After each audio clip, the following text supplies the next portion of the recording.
தமிழ் புத்தாண்டு 2025 ராசி பலன். டைட்டில் ஸ்பான்சர் தீபம் அகர்பத்தி. ஒரு தெய்வீக அனுபவம் மற்றும் பிரஸ்டா விமென்ஸ் வேர் அனைத்திலும் பெஸ்டா. பிரஸ்டா inner wears, leggings and nighties powered by Prince jewellery. Akshaya Tritiya offer. Aachi masala panipuri kit. Panipuri இப்போ வீட்லயும் செய்யலாம். மற்றும் ஆலயா இண்டோ டிவோஷனல் ஆப். உங்கள் பிரார்த்தனையை புனிதமாக்க வந்துவிட்டது தீபம் அகர்பத்திகள். கரித்தூள் சேர்க்காத பரிசுத்தமான தீபம் அகர்பத்திகள் ஒரு தெய்வீக அனுபவம். Presta Premium Women's Wear. Let your body love it. Presta.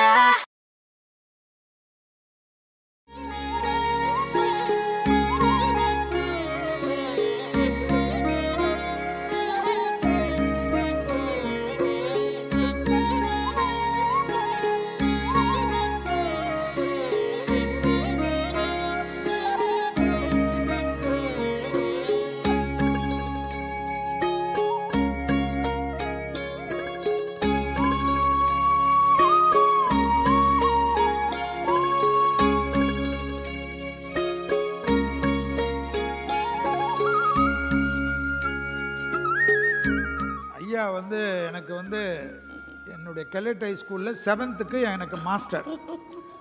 அதனால் எங்களுடைய நட்பு இன்றைக்கி நேரத்தில் ஒரு குரு சிஷியன் தான் நாங்கள். அவ்வளோதான். எங்களுக்கு உலகத்துக்கு தெரியாது.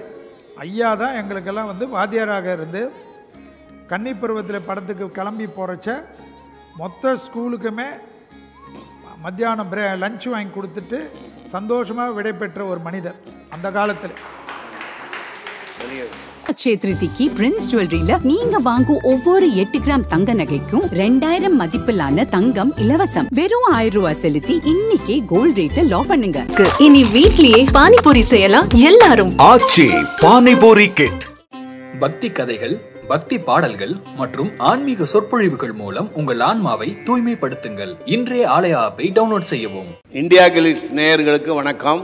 இன்றைக்கு நாம் சந்திக்க இருப்பது ஜோதிடத்திலே மிகப்பெரிய அறிவாளி, புகழ் பெற்றவர் செல்வி அவர்களை சந்திக்கிறோம். என்ன அப்படின்றால் 2025 ஏப்ரல் மாதம் 14ஆம் தேதி, அதாவது சித்திரை 1, அதில் இருந்து 12 ராசி கட்டங்களுக்கு ஒவ்வொருத்தருக்கும் எப்படி இருக்குது பொது பலன்கள். தனிப்பட்ட முறையில் பலன்கள் இருக்குது, தசாபுத்திகள் இருக்குது. இருந்தாலும் பொது பலன்கள் எப்படி இருக்கிறது என்பதை செல்வி அவர்களிடம் கேட்டு நாம் தெரிந்து கொள்ளலாம். வணக்கம் செல்வி. வணக்கம் ஐயா. வணக்கம்.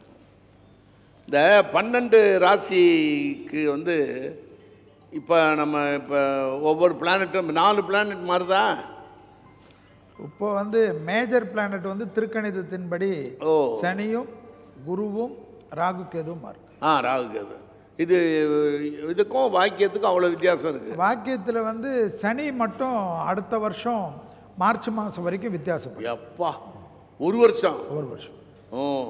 பட் குரு எவ்வளோ வித்தியாசம் இருக்குது? குரு எல்லாம் நாட்கணக்கள் தான். எது அக்யூரேட்டாக இருக்கிறது? திருக்கணிதமா? அதாவது வாக்கியத்திலிருந்து திருத்தி கணிக்கப்பட்டது தான் திருக்கணிதம். சரி.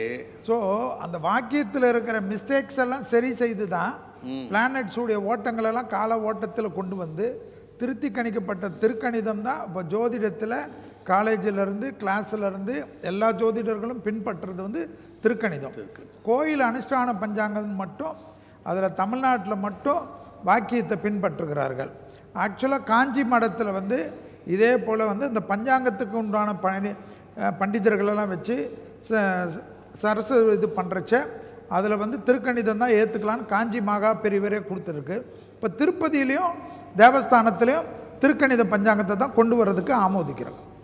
ஒரு சில விஷயங்களில் எனக்கு திருக்கணிதம் ஒத்து வருது, சில விஷயங்களில் வாக்கியம் ஒத்து வருது.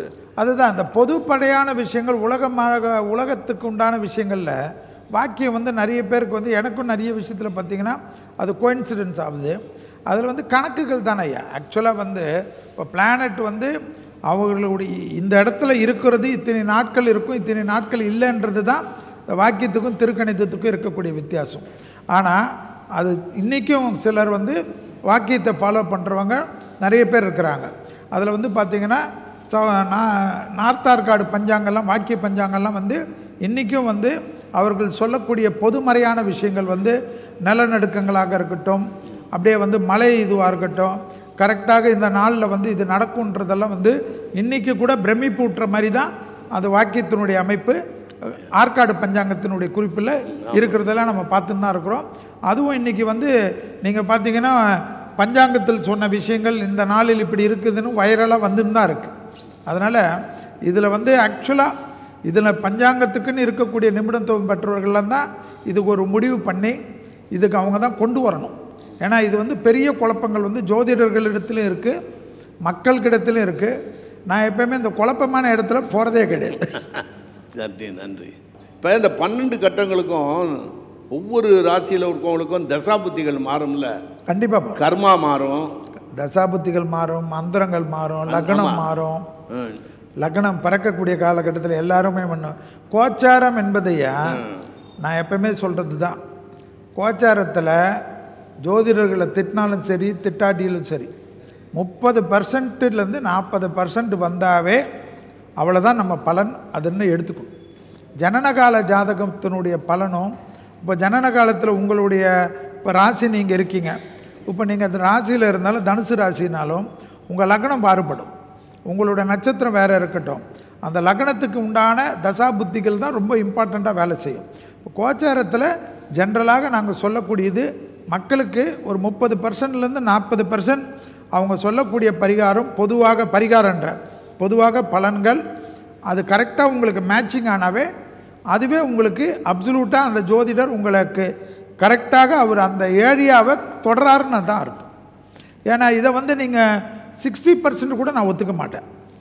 30 to 40% தான் என்னை பொறுத்த வரைக்கும். அது எவ்வளோ பெரிய ஜோதிடர்களாக இருந்தாலும் தனிப்பட்ட ஜாதகத்தை பார்த்து சொல்லக்கூடிய விஷயங்கள் என்பது வேறு. கோச்சாரத்தில் இப்போ குரு பயிற்சி சொல்கிறது, சனி பயிற்சி சொல்கிறது, ராகு கேது பயிற்சி சொல்கிறது, வருஷ பலன் சொல்கிறது, புத்தாண்டு பலன் சொல்கிறது எல்லாமே 30 to 40%க்கு மேலே நடந்தால் அது தெய்வ அதிசயமாக தான் நான் பார்க்குறேன். புரியுது. அதுதான் உண்மையான ப்ராக்டிக்கல் திங்கிங்.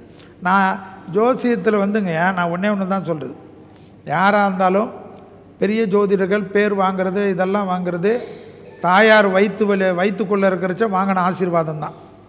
ஆனால் என்னை பொறுத்த வரைக்கும் இப்போ ஜோதிட அறிவு வந்து நிறைய பேருக்கு இருக்குது. அதில் நான் பெரிய ஜோதிட, நான் சக்கரவர்த்தி இதெல்லாம் வேலைக்கு ஆகாது. எங்களுக்கும் கணிதம் தப்பு வரும். எங்களுக்கும் சில டைமில் வாக்கு வந்து எங்களுக்கே அன்றைக்கி தசாபுத்தி சரியில்லை, அன்றைக்கி 6வது நட்சத்திரத்தினுடைய நாள் ஓடுது, 8வது நட்சத்திர நாள் ஓடுதுன்னா எங்களுக்கும் மாட்டிப்போம். ஸோ இதெல்லாம் இருக்கக்கூடிய விஷயந்தான். இதுக்கு பொது பலனில் நாங்கள் சொல்கிறது வந்து என்னை பொறுத்த வரைக்கும் 30%லேருந்து 40% தான் நீங்கள் நம்பிக்கை எடுத்துக்கணும். ஜாதகத்தை நீங்கள் உங்கள் ஃபேமிலி ஜோசியர்கிட்ட உங்கள் தனிப்பட்ட ஜாதகத்தை என்னை பொறுத்த வரைக்கும் 5 வருஷத்துக்கு ஒரு தடவை பார்த்தா போதும். இல்லை எனக்கு முடியாதுன்னா 3 வருஷத்துக்கு ஒரு தடவை பாருங்கள். மாதம் பார்க்குறவங்கெல்லாம் என்னை பொறுத்த வரைக்கும் நீங்கள் நல்லா இருப்பீங்களான்னு தெரியாது, ஜோசியர் நல்லா இருக்கு. டெய்லி பார்க்குறவங்களாம் இருக்காங்க. ஆமாம், அது இப்போ கார்ப்பரேட் ஜோசியர்லாம் வச்சுட்டாங்க. அதாவது கார்ப்பரேட்டாகவே பெரிய பெரிய நிர்வாகத்திற்கு காலையிலேருந்து ராத்திரி வரைக்கும் இல்லை 24 மணி நேரமும் ஜோசியர்லாம் போட்டு வச்சுருக்காங்க. 8 ஹவர்ஸ்க்கெல்லாம் போட்டிருக்காங்க. அதில் ஸ்பெஷலிஸ்ட் ஜோசியர் இருக்காங்க. ஜோதிடருக்கே கார்ப்பரேட் லெவலில் பண்ணுறவங்கலாம் இன்றைக்கும் இருக்கிறாங்க. அதெல்லாம் வந்து அதான் தான் நான் சொல்கிறது, நம்பிக்கை பேரில் வரக்கூடிய விஷயம். இது ஜென்ம நட்சத்திரம், ஜென்ம திதி, அப்புறம் அஷ்டமி நவமி இந்த மாதிரி நாட்களில் பார்த்தா அவ்வளோவா அவங்களால கணிக்க முடியாதுங்கிறாங்க. அதாவதுங்க எப்பயுமே இல்லை ஜோதிடருடைய ஜென்ம நட்சத்திரம். ஆமாம், ஜோதிடத்தினுடைய ஜென்ம நட்சத்திரம் அதான் நான் தான் சொன்னேனுங்க இல்லையா, ஜோதிடத்துக்கு வந்து அஷ்டமி நவமி திதிக்கு வந்து நான் மாறுபடுவேன்யா. ஆனால் ஜோதிடருடைய ஜென்ம நட்சத்திரத்தில் அவங்களுக்கு குழப்பம் வரும். ஜென்ம திதி வேறு, ஜென்ம திதியிலையும் குழப்பம் வரும். அதெல்லாம் நான் ஒத்துப்பேன். இந்த அஷ்டமி நவமி ராகால யமகண்டம் இதுக்கெல்லாம் நான் வந்து மாறுபட்ட கருத்து எனக்கு. ஏன்னா ஓரைகள் நல்லா இருக்கிறச்ச இது அடிப்படும். நான் வந்து ராகாலத்திலே செவ்வாய்க்கிழமை 3 நாளெல்லாம் வந்து எடுத்து உட்காந்துப்பேன். ஏன்னா சுக்கிர ஓரை ஓடும், புத ஓரை ஓடும், சந்திர ஓரை ஓடும். இந்த ஓரைகள்லாம் வந்து ரொம்ப நல்லது பண்ணும். நிறைய பேர் வந்து இந்த ராகாலம் யமகண்டத்தை பார்த்து வேஸ்ட் பண்ணுறதோட என்னை பொறுத்த வரைக்கும் எல்லா நாளிலையுமே அவங்க எப்பயுமே டெய்லி வந்து எல்லா நாளிலையும் ஒரு நல்ல நேரம் இருக்கும். அந்த நேரத்துக்கு ஏற்ற மாதிரி போய்டுறது தான் என்னை பொறுத்த வரைக்கும் ரொம்ப நல்லாயிருக்கும். அப்புறம் இது இந்த ராகுகால யமகண்டம் வந்து சொல்லுங்கய்யா. நம்ம ஆந்திரா வரைக்கும் தான் அப்படிங்கிறாங்க. அதெல்லாம் உண்மையான்னு தெரியல. சவுத் இந்தியா வரைக்கும் தான் அப்படிங்கிறாங்க. தமிழ்நாடு ஆந்திரா தான் இதில் மெயின். ஆமாம், மெயின். ஆக்சுவலாக நீங்கள் பார்த்தீங்கன்னா எல்லா நாள்லேயும் குளிகை வரும். எல்லா நாளும் குளிகை வரும். குளிகை. இந்த குளிகையில் ஆரம்பிக்கிறது எதுவுமே கெடாதுன்றது ஒரு சாஸ்திரம் இருக்குது. நம்ம மக்களுக்கு அந்த குளிகைன்னா இன்னுமே தெரிய மாட்டேன். குளிகையில் ஒன்று தான் பண்ணக்கூடாது. குளிகையில் எது பண்ணக்கூடாதுன்னா இறந்தவர்களுக்கு காரியங்கள் மட்டும்தான் அது குளிகையில் பண்ணக்கூடாது. ஏன்னா குளிகை கண்டிப்பாக வளரும். அதே போல் குளிகையில் கடன் வாங்கக்கூடாது. நம்ம ஏன்னா வளர்ந்துடும். ஆனால் கடன் கொடுக்கலாம். அதாவது கடன் கொடுக்கறது வந்து அடைக்கலாம். கடன் அடைக்க ஆரம்பிச்சிங்கன்னா அடைச்சிரும் சீக்கிரம். இந்த குளிகை நேரம் வந்து நம்ம ஆளுங்களுக்கு நிறைய பேருக்கு தெரிய மாட்டேது. ஆனால் நிறைய விஐபிஸு, நிறைய இண்டஸ்ட்ரியலிஸ்ட்டு, நிறைய பேர் வந்து குளிகை நேரம் தான் யூஸ் பண்ணுவாங்க. குளிகை நேரத்தை டக்குன்னு வச்சுக்கின்னு அதுலேயே இருக்குது. கேலண்டரில் பார்த்தா எல்லாமே இருக்கும். இன்றைக்கி வந்து எல்லாமே உங்களுக்கு கையிலே வந்துடுச்சு. குளிகைன்னு கூகுளில் தட்டினா வந்துட போகுது. அந்த நேரத்தை வச்சுக்கின்னு டெய்லி யூஸ் பண்ணிக்கலாம். நம்ம ஆளுங்களுக்கு என்னன்னா அஷ்டமி நவமி திதி பார்க்குறது இல்லாமல் நம்பரை வேறு பார்க்குறது, நியூமராலஜி பார்க்குறது, 8ஆம் நாள் பார்க்குறது, 17ஆம் தேதி பார்க்குறது, 26ஆம் நாள் தேதி பார்க்குறது, இப்படி நிறைய வேஸ்ட் பண்ணுறதுக்குன்னு ஒரு பெரிய கூட்டம் இருக்குது. 2-3 நாள் கூட மிஞ்சாது, எதுவுமே மிஞ்சாது. அது இல்லாமல் நீங்கள் பார்த்துட்டிங்கன்னா இவன் நல்லது ஒரு காரியம் ஆரம்பிக்கிறேன்னு 20 வருஷமாக தள்ளி போட்டவங்களாம் நான் பார்த்துருக்கேன். ஏன்னா எப்பவுமே நீங்கள் இன்றைக்கி பார்த்துருப்பீங்க, எதை பற்றியும் கவலைப்படாமல் தெய்வ பலத்தை நம்பி டக்குன்னு ஆரம்பிக்கிறவங்களாம் இன்றைக்கி பெரிய சக்ஸஸ் தான் ஆகுறாங்க. சும்மா வந்து நான் ஜோதிடர்கள்னு சொல்ல, ஜோதிடர்களை டெய்லி நம்பினா ஜோதிடர் ஓஹோன்னு இருப்பாங்க, அதில் தப்பே கிடையாது. ஆனால் இவங்களுக்கு நான் என்ன சொல்கிறேன்னா, விரைய தசைன்னு ஒன்று உண்டு. 12வது இடத்துக்கு உண்டான புத்திகள், அஷ்டமத்து புத்திகள், 6ஆம் இடத்துக்கு புத்திகள், இதெல்லாம் எந்த ஜாதகத்துலேயும் வரும். அந்த டைமில் வந்து நீங்கள் வந்து கேர்ஃபுல்லாக இல்லாமல் ஏதாவது ஒரு இன்வெஸ்ட்மெண்ட்டோ ஏதாவது தப்பு பண்ணுறீங்கன்னா பெரிய ஆபத்து தானே வரும். உண்மை. அந்த மாதிரி கைடன்ஸ் எடுத்துக்கிறது தான் என்னை பொறுத்த வரைக்கும் ரொம்ப இது. அதாவது சுக்கிர தசைன்னொடனே நம்ம நாட்டில் என்ன பண்ணுறாங்க, சூப்பர் தசைன்றாங்க. சுக்கிர தசையில் நீங்கள் பார்த்துருப்பீங்க, எவ்வளோ பேர் உங்கள் எக்ஸ்பீரியன்ஸில் பார்த்துருப்பீங்க, காணாத போயிருக்கிறவங்களாம் இருக்காங்க. குட்டிச்சவர்ன்றான். அதே போல் புதன் தசை வந்து நிறைய பேருக்குங்க, புதன் தான் அவமானத்தை கொடுக்கறதுல கில்லேடியான தசை. யாரு? புதன். நிறைய பேருக்கு புதன் தசையை பற்றி படிப்பு, புதன்னா வித்யாகாரன், புதன்னா படிப்பை கொடுப்பான், அப்படி கிடையாது. நம்ம வித்தைகளை கெடுக்கிறதுல புதன் தான் முக்கியமாக இருக்கும். அது புதனை பற்றி நீங்கள் நிறைய ரிசர்ச் உங்களுக்கு நிறைய வந்திருக்கும். நிறைய ஜாதகத்தில் எடுத்து பார்த்தீங்கன்னா அந்த புதன் ஜாதகத்தில் புதனில் நிறைய பேர் வந்து சைக்காட்ரிக் எஃபெக்ட் ஆகி சைக்காலஜி டாக்டர்கிட்ட, சைக்காட்ரிஸ்ட்கிட்ட போனது உண்டு. ஸ்கின்னில் பெரிய ப்ராப்ளம் ஆனது உண்டு. ஜாயின்ட் பெயின்ஸ்லேருந்து ஷோல்டர் பெயின்ஸ்லேருந்து மல்டிபிள் ஃப்ராக்சர் ஆனது உண்டு. நம்ம நாட்டில் சனினா கெட்டவன், சுக்கிரன்னா நல்லவன், இன்றைக்கு வரைக்கும் இருக்குது. ஆமாம், இன்றைக்கு வரைக்கும் இருக்குது. ஆனால் ஒரு இண்டஸ்ட்ரியல்ஸ் ஜாதகத்தில் பார்த்தீங்கன்னா ஒரு சின்ன பசங்க சாஃப்ட்வேரில் டெவலப் ஆனவங்க ஜாதகம் பார்த்தீங்கன்னா சனி தான் உங்களுக்கு ஹெல்ப் பண்ணும். ஆமாம், சனி தான் தூக்கி கொடுத்துருக்கும். இத்தனைக்கும் கடக லக்னமாக இருப்பாங்க, சிம்ம லக்னமாக இருப்பாங்க, பாதகத்தில் இருப்பாங்க. ஆனால் சனி திசையில் அமோகமாக இருப்பாங்க. நிறைய ஜோதிடத்தில் விதிமுறைகள் நிறைய மாறும். இது எப்படின்னா புக்கு படிச்சுட்டு மட்டும் பேச முடியாதுங்க. கடவுளுடைய சித்தம் ஒன்று உண்டு. அடுத்தது வந்து டெய்லி படிக்கணும். அதில் உங்கள் அளவுக்கு படிக்க முடியாது, கொஞ்சம் படிக்கணும். அதனால் டெய்லி கொஞ்சம் அப்டேட் பண்ணிக்கிறது என்னை பொறுத்த வரைக்கும் எல்லாருக்கும், யாராக இருந்தாலும், இங்கே வந்திருக்கிறவங்க யாராக இருந்தாலும் ஜோதிடத்தை எல்லாரும் படிக்கலாம். தினத்தந்தி படிக்கிற மாதிரி தான்.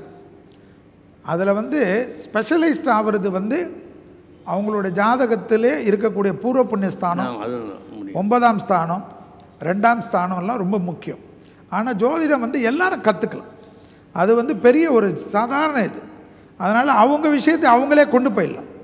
நிறைய ஜோசியர்கிட்ட நான் தான் சொல்கிறது, நீ செல்வி மாதிரி ஆகணும்னு நீ நினைக்காத. ஃபஸ்ட்டு உன் ஜாதகத்தில் நீ எப்படி இருப்பேன்னு நீ பார்த்துக்கோ.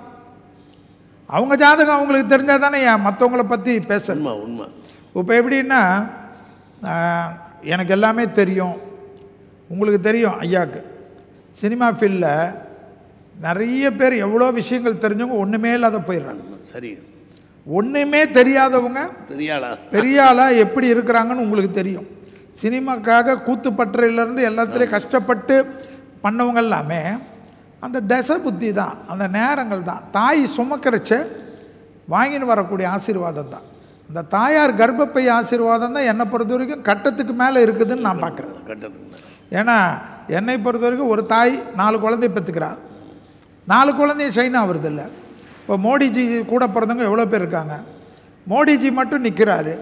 இப்போ ஸ்டாலின்ஜி இருக்கார். ஸ்டாலின்ஜி ஃபேமிலியிலே எவ்வளோ பேர் பிறந்தாங்க. அவருக்கு வந்து ஸ்டாலின்ஜி வந்து திடீர்னு பார்த்தீங்கன்னா அவர் தான் ஸ்ரீஎம்மாக வந்து உட்காரணுன்னு இருக்கு.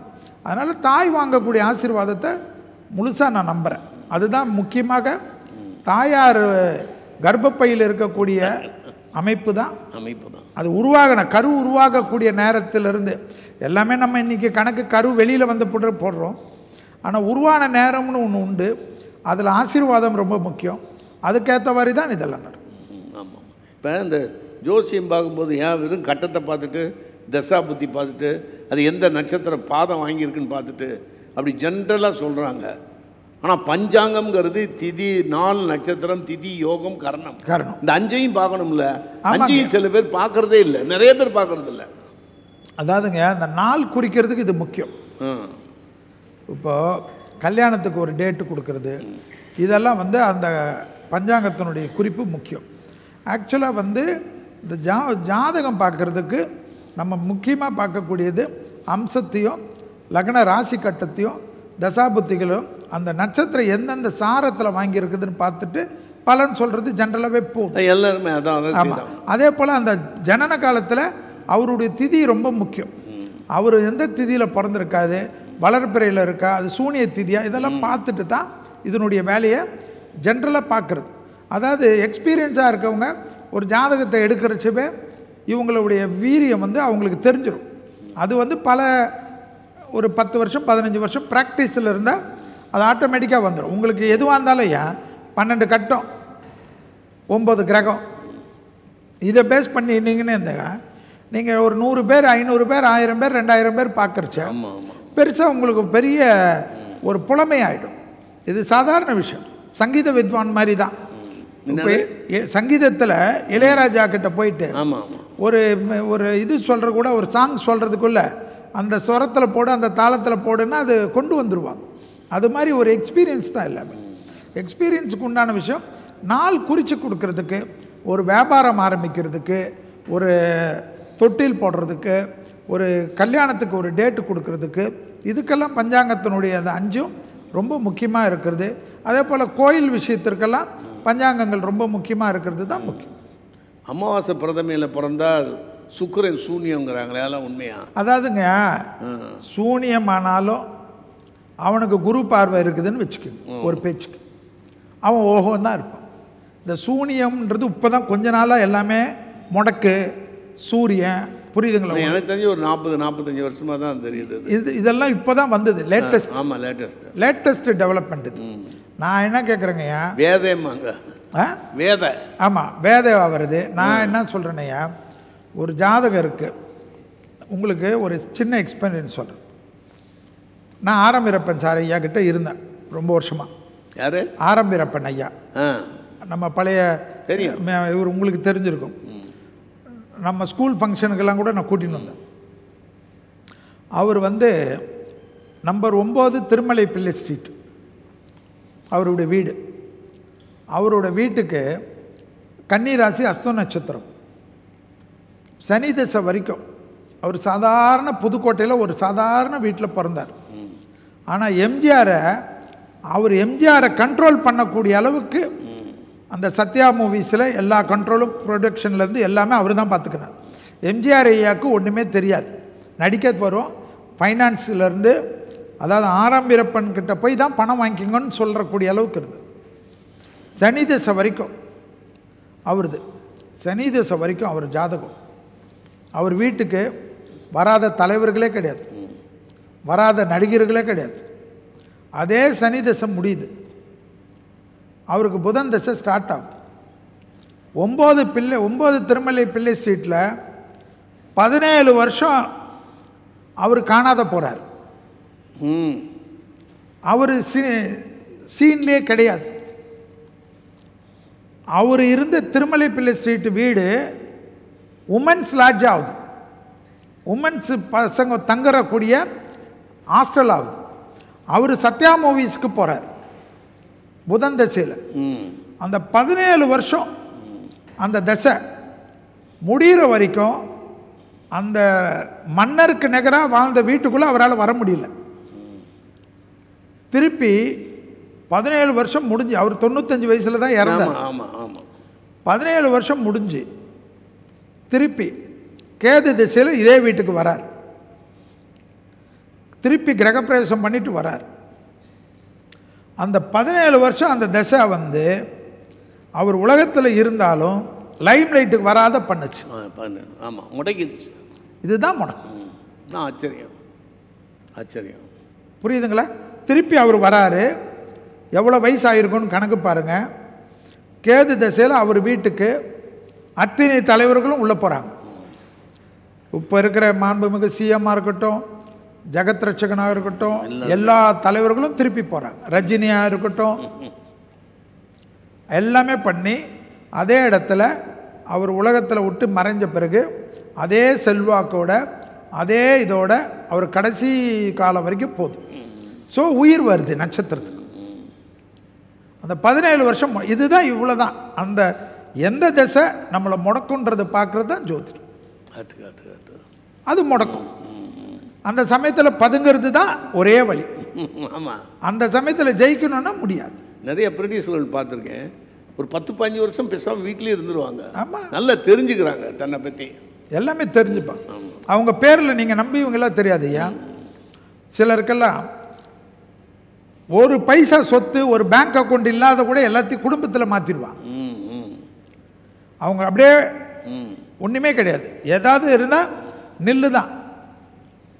அவங்க பேங்க் அக்கௌண்ட்டில் கூட 0 தான் இருக்கும். ஏன்னா கிரெடிட் கார்டு கூட வச்சுக்க மாட்டாங்க, மற்றவங்க பேரில் தான் வச்சுப்பாங்க.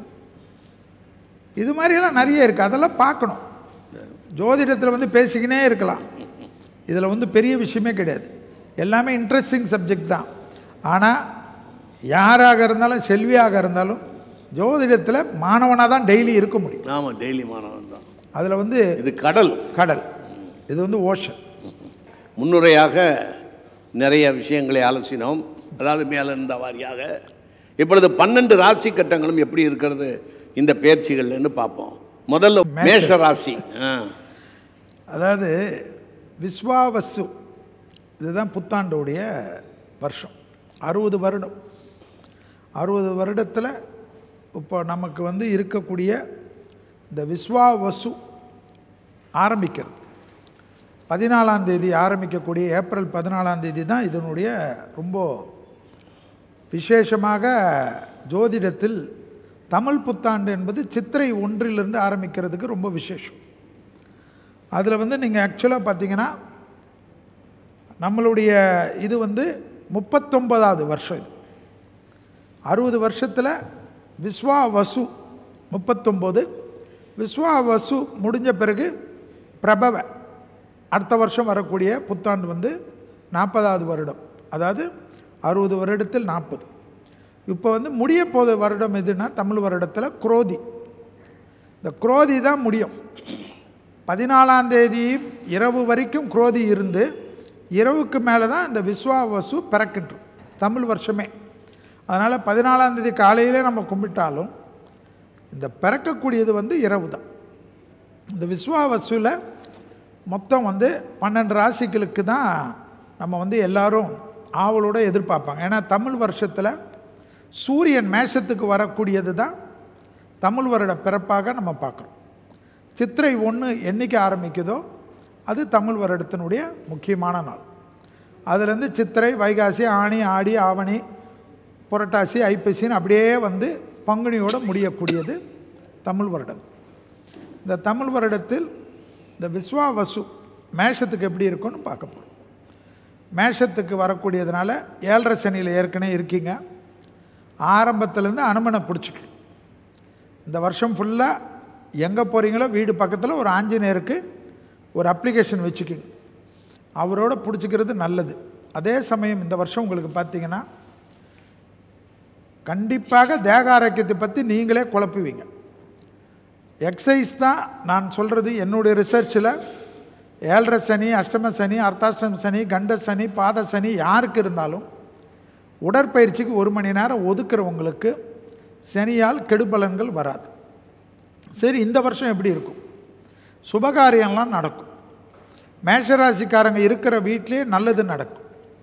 குடும்பத்தில் நிம்மதி ஏற்படும். குடும்பத்தில் இருக்கக்கூடிய துணை அல்லது துணைவியாருடன் இருந்த மனத்தாங்கல் நீங்கும்.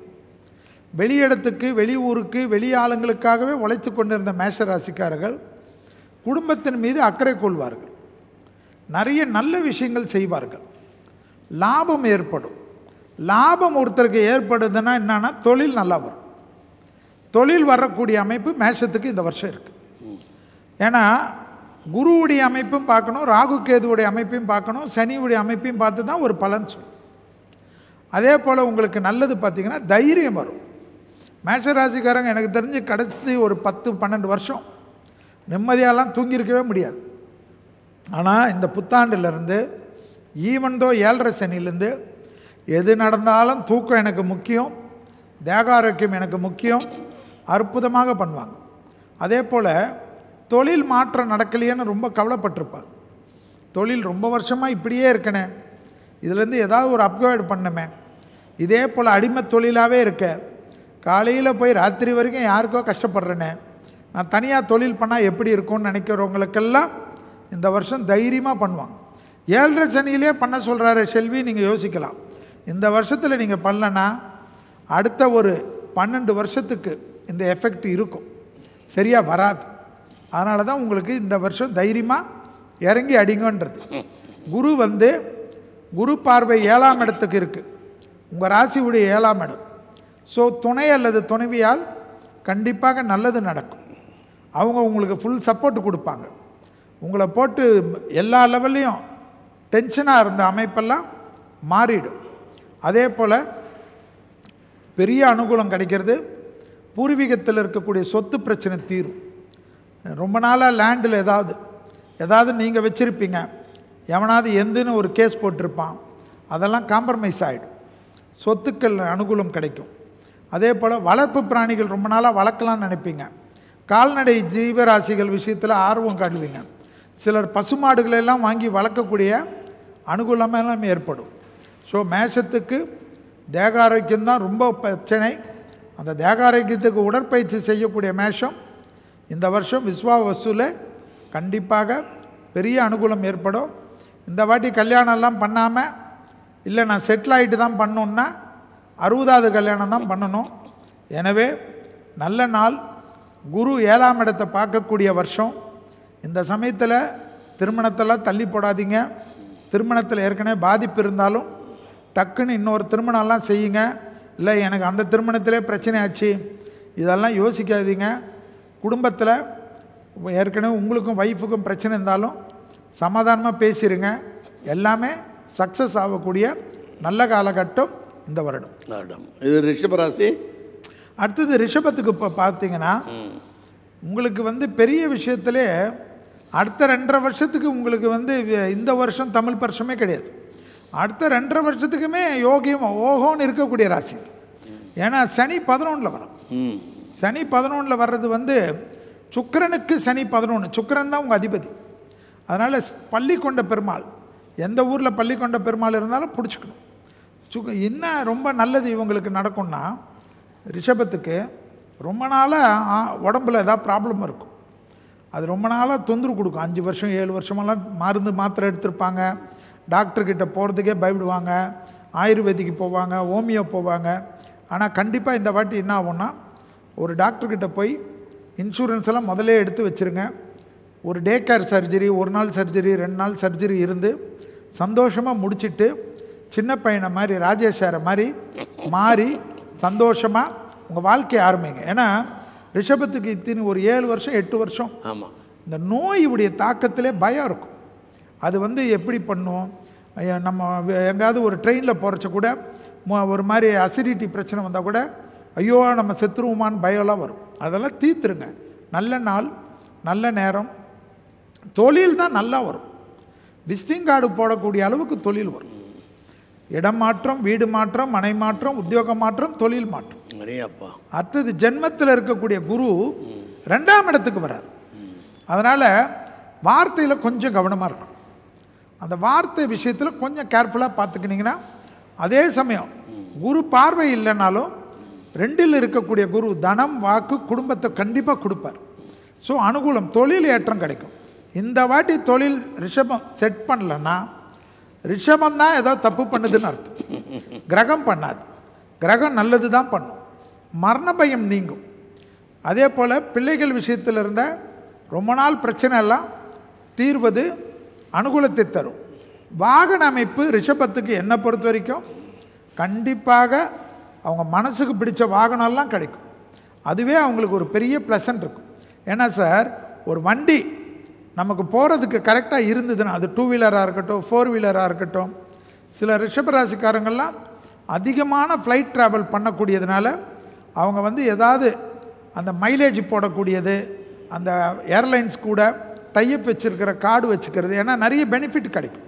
அது போலெல்லாம் பண்ணக்கூடியது ரிஷபத்துக்கு ஏற்படும். பெரிய தொழில் எஸ்டாப்ளிஷ் பண்ணுறது, அரசியலில் இருக்கிறவங்க, அரசு துறையில் இருக்கிறவங்க பயப்படவே கூடாது. உங்களுக்கு பெரிய செல்வாக்கு உயர்ந்துக்கினே தான் போகும், டவுன் ஆகாது. ஏன்னா உங்கள் ராசிக்கு, உங்களுடைய அமைப்புக்கு 9க்கும் 10க்குரிய சனி 11ஆம் இடத்துலேயே அடுத்த 2.5 வருஷத்துக்கு இருக்காது. அது வந்து உங்களுக்கு பலம்.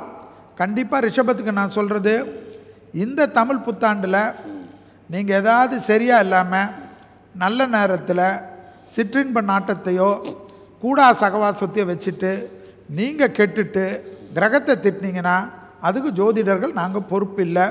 இந்த டைம் மாதிரி உங்களுக்கு நல்ல டைம் வரணும்னா 27.5 ஆண்டுகள் வரணும். யோசிச்சுக்கிங்க. இந்த டைம் செட்டில் ஆகிட்டிங்கன்னா அடுத்த 27.5 வருஷத்துக்கு நீங்கள் ராஜாவாக இருப்பீங்க. அவ்வளோ அற்புதமான காலகட்டம். இப்போ மிதுனம், அடுத்தது மிதுனம்.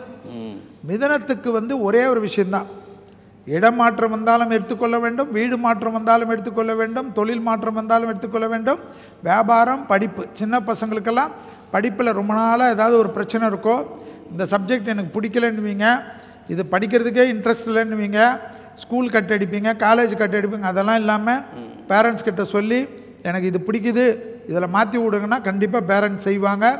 அனுகூலம் ஏற்படும். மிதுன ராசிக்காரங்க பிள்ளைகளுடைய அனுகூலம் பெரிய ஏற்றத்தை பெறும். மிதுன ராசிக்காரங்களுக்கு பிள்ளைகளுக்கு உத்தியோகம், தொழில், வியாபாரம் அனுகூலம் ஏற்படும். மிதுன ராசிக்காரங்களுக்கு தொழிலில் மட்டும் இன்னொரு தொழில் கிடைக்கிற வரைக்கும், இன்னொரு வியாபாரம் கிடைக்கிற வரைக்கும், இன்னொரு உத்தியோகம் கிடைக்கிற வரைக்கும், இன்னொரு படிப்பு கிடைக்கிற வரைக்கும் அதை விட்டுட்டு டக்குன்னு இருக்கிறத விட்டுட்டு பறக்க ஆசைப்படக்கூடாது. ஏன்னா அதுதான் ரொம்ப முக்கியமான ஒரு அமைப்பு. கல்யாண அமைப்பு அனுகூலத்தை ஏற்படுத்தி தரும். பெற்றோர் பெரியோருக்கு நீண்ட நாட்களாக இருந்த ஒரு குறை ஒன்று மிதுனத்துக்கு கண்டிப்பாக தீர்த்து கொடுக்கும். கண்டிப்பாக தெய்வமாக இருக்கும். நிறைய ஆன்மீகம், கோயில் குளமே பார்க்காதவங்க, சாமி வேஸ்ட்டு, பூதம் வேஸ்ட்டு, சாமியெல்லாம் கும்பிடாதீங்கன்னு சொல்லி இந்த மிதுன ராசிக்காரங்களாம் ஆன்மீக பாதையில் மாற்றக்கூடிய அமைப்பு இந்த வருஷத்துலேருந்து ஏற்படும். அனுகூலங்கள் காணப்படும். தொழிலில் மட்டும் கண்டிப்பாக திடீர்னு யாராவது நல்லா போயின்னு இருப்பீங்க, அதை விட்டுட்டு ஷேர் மார்க்கெட்டில் போடு, அதில் போடு, இந்த கிரிப்டோ கரன்சியில் போடுன்னுவாங்க. நம்பாதீங்க. ஆன்லைன் ரம்மி விளையாடினா நான் இவ்வளோ சம்பாதிச்சேன்னுவான். அதெல்லாம் நம்பி ஏமாந்துடாதீங்க.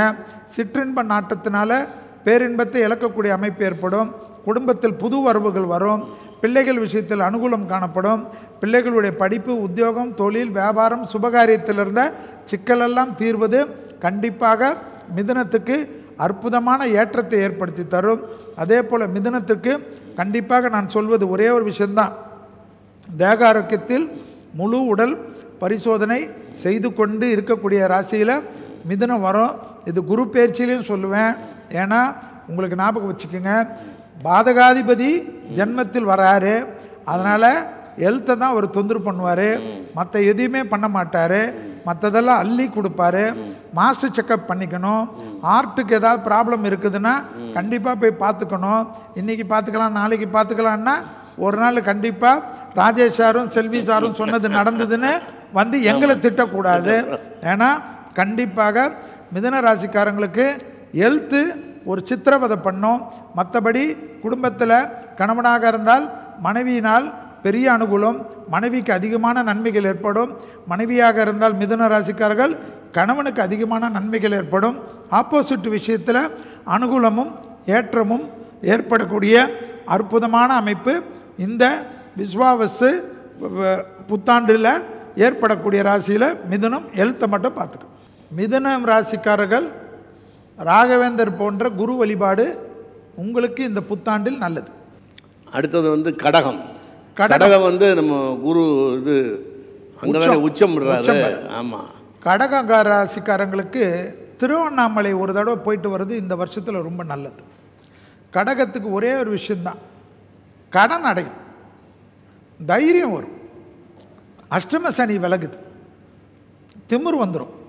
கடகம் ஏற்கனவே ரொம்ப கொஞ்சம் ஐப்பர், எது வேணுமோ தைரியமாக எடுத்து பண்ணுவாங்க. இப்போ இவங்களுக்கு சொல்லவே வேணாம். ரொம்ப நாளுக்கு அப்புறம் கடந்த 5 வருஷமாக ரொம்ப படாத பாடுபட்டு அதெல்லாம் இந்த வருஷம் கொஞ்சம் நல்லா ஆகிடும், நம்பிக்கை ஏற்படும். ரொம்ப நாளாக இவங்கள மேலே எல்லாருமே சொல்லுவாங்க எதுக்குமே வேஸ்ட்டு, யூஸ் ஆகலைன்னு. அதெல்லாம் கிடையாது. இனி நீங்கள் தான் நல்லா யூஸ் ஆவீங்க. அந்த அளவுக்கு அனுகூலம் ஏற்படும். தாய் வழி உறவு, தந்தை வழி உறவு மேன்மை அடையும். மனதில் இருந்த பாரங்கள் குறையும். அடுத்தது மன அழுத்தம் போகும். ஏன்னா சந்திரன் ஆட்சி பெறக்கூடிய ராசி. சந்திரன் ஆட்சினால் அதில் வளர்ப்பிறை சந்திரன், தேய்பிறை சந்திரன் இருக்குது. அந்த சந்திரனால் எப்பவுமே இவங்களுக்கு ஒரு டைலமா இருக்கும். ஒரு நாள் நல்லா இருப்பாங்க, மறுநாள் ஒரு மாதிரி இருப்பாங்க. அதெல்லாம் மாறிடும். இந்த அடுத்த 2.5 வருஷத்துக்கு இந்த விஸ்வாவசு மட்டும் இல்லை, சனி 9லேருந்து உங்களுக்கு நிறைய நல்லது கொடுப்பார். முன்னேற்றம் ஏற்படும். புதிய முயற்சிகளில் தைரியமாக இறங்கக்கூடிய ராசி கடகம். அதில் பெரிய சக்ஸஸ் ஏற்படும். அரசியல் அமைப்பாக இருக்கட்டும், தொழிலாக இருக்கட்டும், உத்தியோகமாக இருக்கட்டும், தனிப்பட்ட செல்வாக்காக இருக்கட்டும், படிக்கக்கூடிய பசங்களுக்கெல்லாம் ரொம்ப நல்லது நடக்கும். கடகராசிக்காரங்க தான் ரொம்ப டைலமாவில் இருப்பாங்க. இந்த படிப்பு படிக்க போகிறேன், அந்த படிப்பு படிக்க போகிறேன், நீட் எழுத போகிறேன், அதை பண்ண போகிறேன். பேரண்ட்ஸ்க்கு என்ன சொல்கிறதுனே தெரியாது. ஏன்னா ஏதாவது சொன்னால் ரூமில் டம்முன்னு கதவை சாத்திக்கின்னு வரவே மாட்டாங்க. 2 நாள் 3 நாள் கெஞ்ச வேண்டியதாக இருக்கும். ஐயோ உள்ளே இருக்கிறா குழந்தை, உள்ளே இருக்குதா, குழந்தை ஏதாவது பண்ணிட்டானான்னு. ஏன்னா ஜன்னல் கூட இருக்காது, ரூமை மூட்டிப்பானுங்க, எதுவுமே பேச மாட்டாங்க, சைலண்ட்டாக உட்காந்துருப்பாங்க. அதுபோல் மற்றவங்கள தொந்தரவு கொடுக்கறதுல ரொம்ப கில்லேடியான ராசிக்காரங்க. அதனால தான் இந்த கடகத்துக்கு வந்து இந்த டைம் நீங்கள் தொந்தரவு கொடுக்க மாட்டீங்க. உங்களுக்கு வந்து எல்லாருக்கும் நல்லது பண்ணக்கூடிய அற்புதமான நேரம். டக்கு டக்குன்னு முடிவு எடுப்பீங்க. ப்ரமோஷன் தடை போயிடும், உத்தியோக தடை போயிடும், தொழில் தடை போயிடும், வியாபார தடை போயிடும். ஏற்கனவே ரொம்ப நாளுக்கு முன்னாடி ஒரு 2 வருஷமாக 3 வருஷமாக தேகாரோக்கியத்தில் பிரச்சனையாக இருந்த கடகராசிக்காரங்களுக்கு அதெல்லாம் நிவர்த்தி ஏற்படும். ஆக்டிவாக இருப்பாங்க. நிறைய ட்ராவல் பண்ணக்கூடிய ராசியில் கடகம் வரும். ஆச்சரியத்தக்க அளவுக்கு முன்னேற்றம் ஏற்படும். அதிகமாக பாஸ்போர்ட்டு, விசா, ஃபாரின் விசாலாம் ரினியூவல் பண்ணி வச்சுக்கிறது கடகத்துக்கு ரொம்ப நல்லா இருக்கும். பணத்தட்டுப்பாடு தீரும். அதே சமயம் கடகம் பெற்றோர் பெரியோருடைய தேகாரோக்கியத்தை கொஞ்சம் கவனமாக பார்த்துக்கணும். திருவண்ணாமலை அண்ணாமலையாரை கும்பிட கும்பிட கடகத்துக்கு இந்த தமிழ் வருடம் பெரிய மாற்றத்தையும் பெரிய சந்தோஷத்தையும் கொடுக்கும். கண்டிப்பாக வீடு, நலம், வாசல், முதலீடுகள், நிலத்தில் மண்ணிலெல்லாம் அதிகமாக இன்வெஸ்ட் பண்ணக்கூடியது யாருன்னு பார்த்தா கடகராசிக்காரங்க இருப்பாங்க. அதே போல் தைரியமாக தனிப்பட்ட தொழில் தொடங்கலாம்னு நினச்சிங்கன்னா யோசிக்காதீங்க. அஷ்டமியில் ஆரம்பித்தா கூட நீங்கள் நல்லா வருவீங்க. அஷ்டமியில் ஆரம்பித்தோம், அந்த அளவுக்கு நல்லா இருக்கு. அது கடகராசி தானே அவர். அதான் புனர்பூசம். அதாவது அஷ்டமியில் ஆரம்பித்தா கூட ஓஹோன்னு வரக்கூடிய நேரம் அந்த அளவுக்கு. ஆமாம், எல்லாமே இருக்குது, நல்லா இருக்குது. அந்த டைமில் ஏன் வேஸ்ட் பண்ணு. அப்புறம் வந்து சிம்ம ராசி. அடுத்தது சிம்ம ராசிக்காரர்களுக்கு ஒரே ஒரு விஷயம்தான், 8ல் சனி என்று சொல்வார்கள். சனி 8ல் இருந்தாலும் 6க்கும் 7க்குரியவன் 8ல் இருக்கிறான்ன்றதை தான் ஞாபகத்தில் வச்சுக்கணும். 8ல் இருக்கான்னா இப்போ நகர்ந்ததுனால. ஆமாம், நகர்றதுனால. ஆனால் 8ல் வர்றது அவன் பாதகத்தில் உண்டானவன், நான் கெட்டவன் தான். கெட்டவன் கெட்டுட்டா ராஜயோகத்தை தான் கொடுப்பான். அதை ஞாபகம் வச்சுக்கணும். சும்மா 8ல் சனின்னு நீங்களே வீட்டுக்குள்ளே உட்காந்துருந்தீங்கன்னா ஒன்றும் வேலைக்காகாது.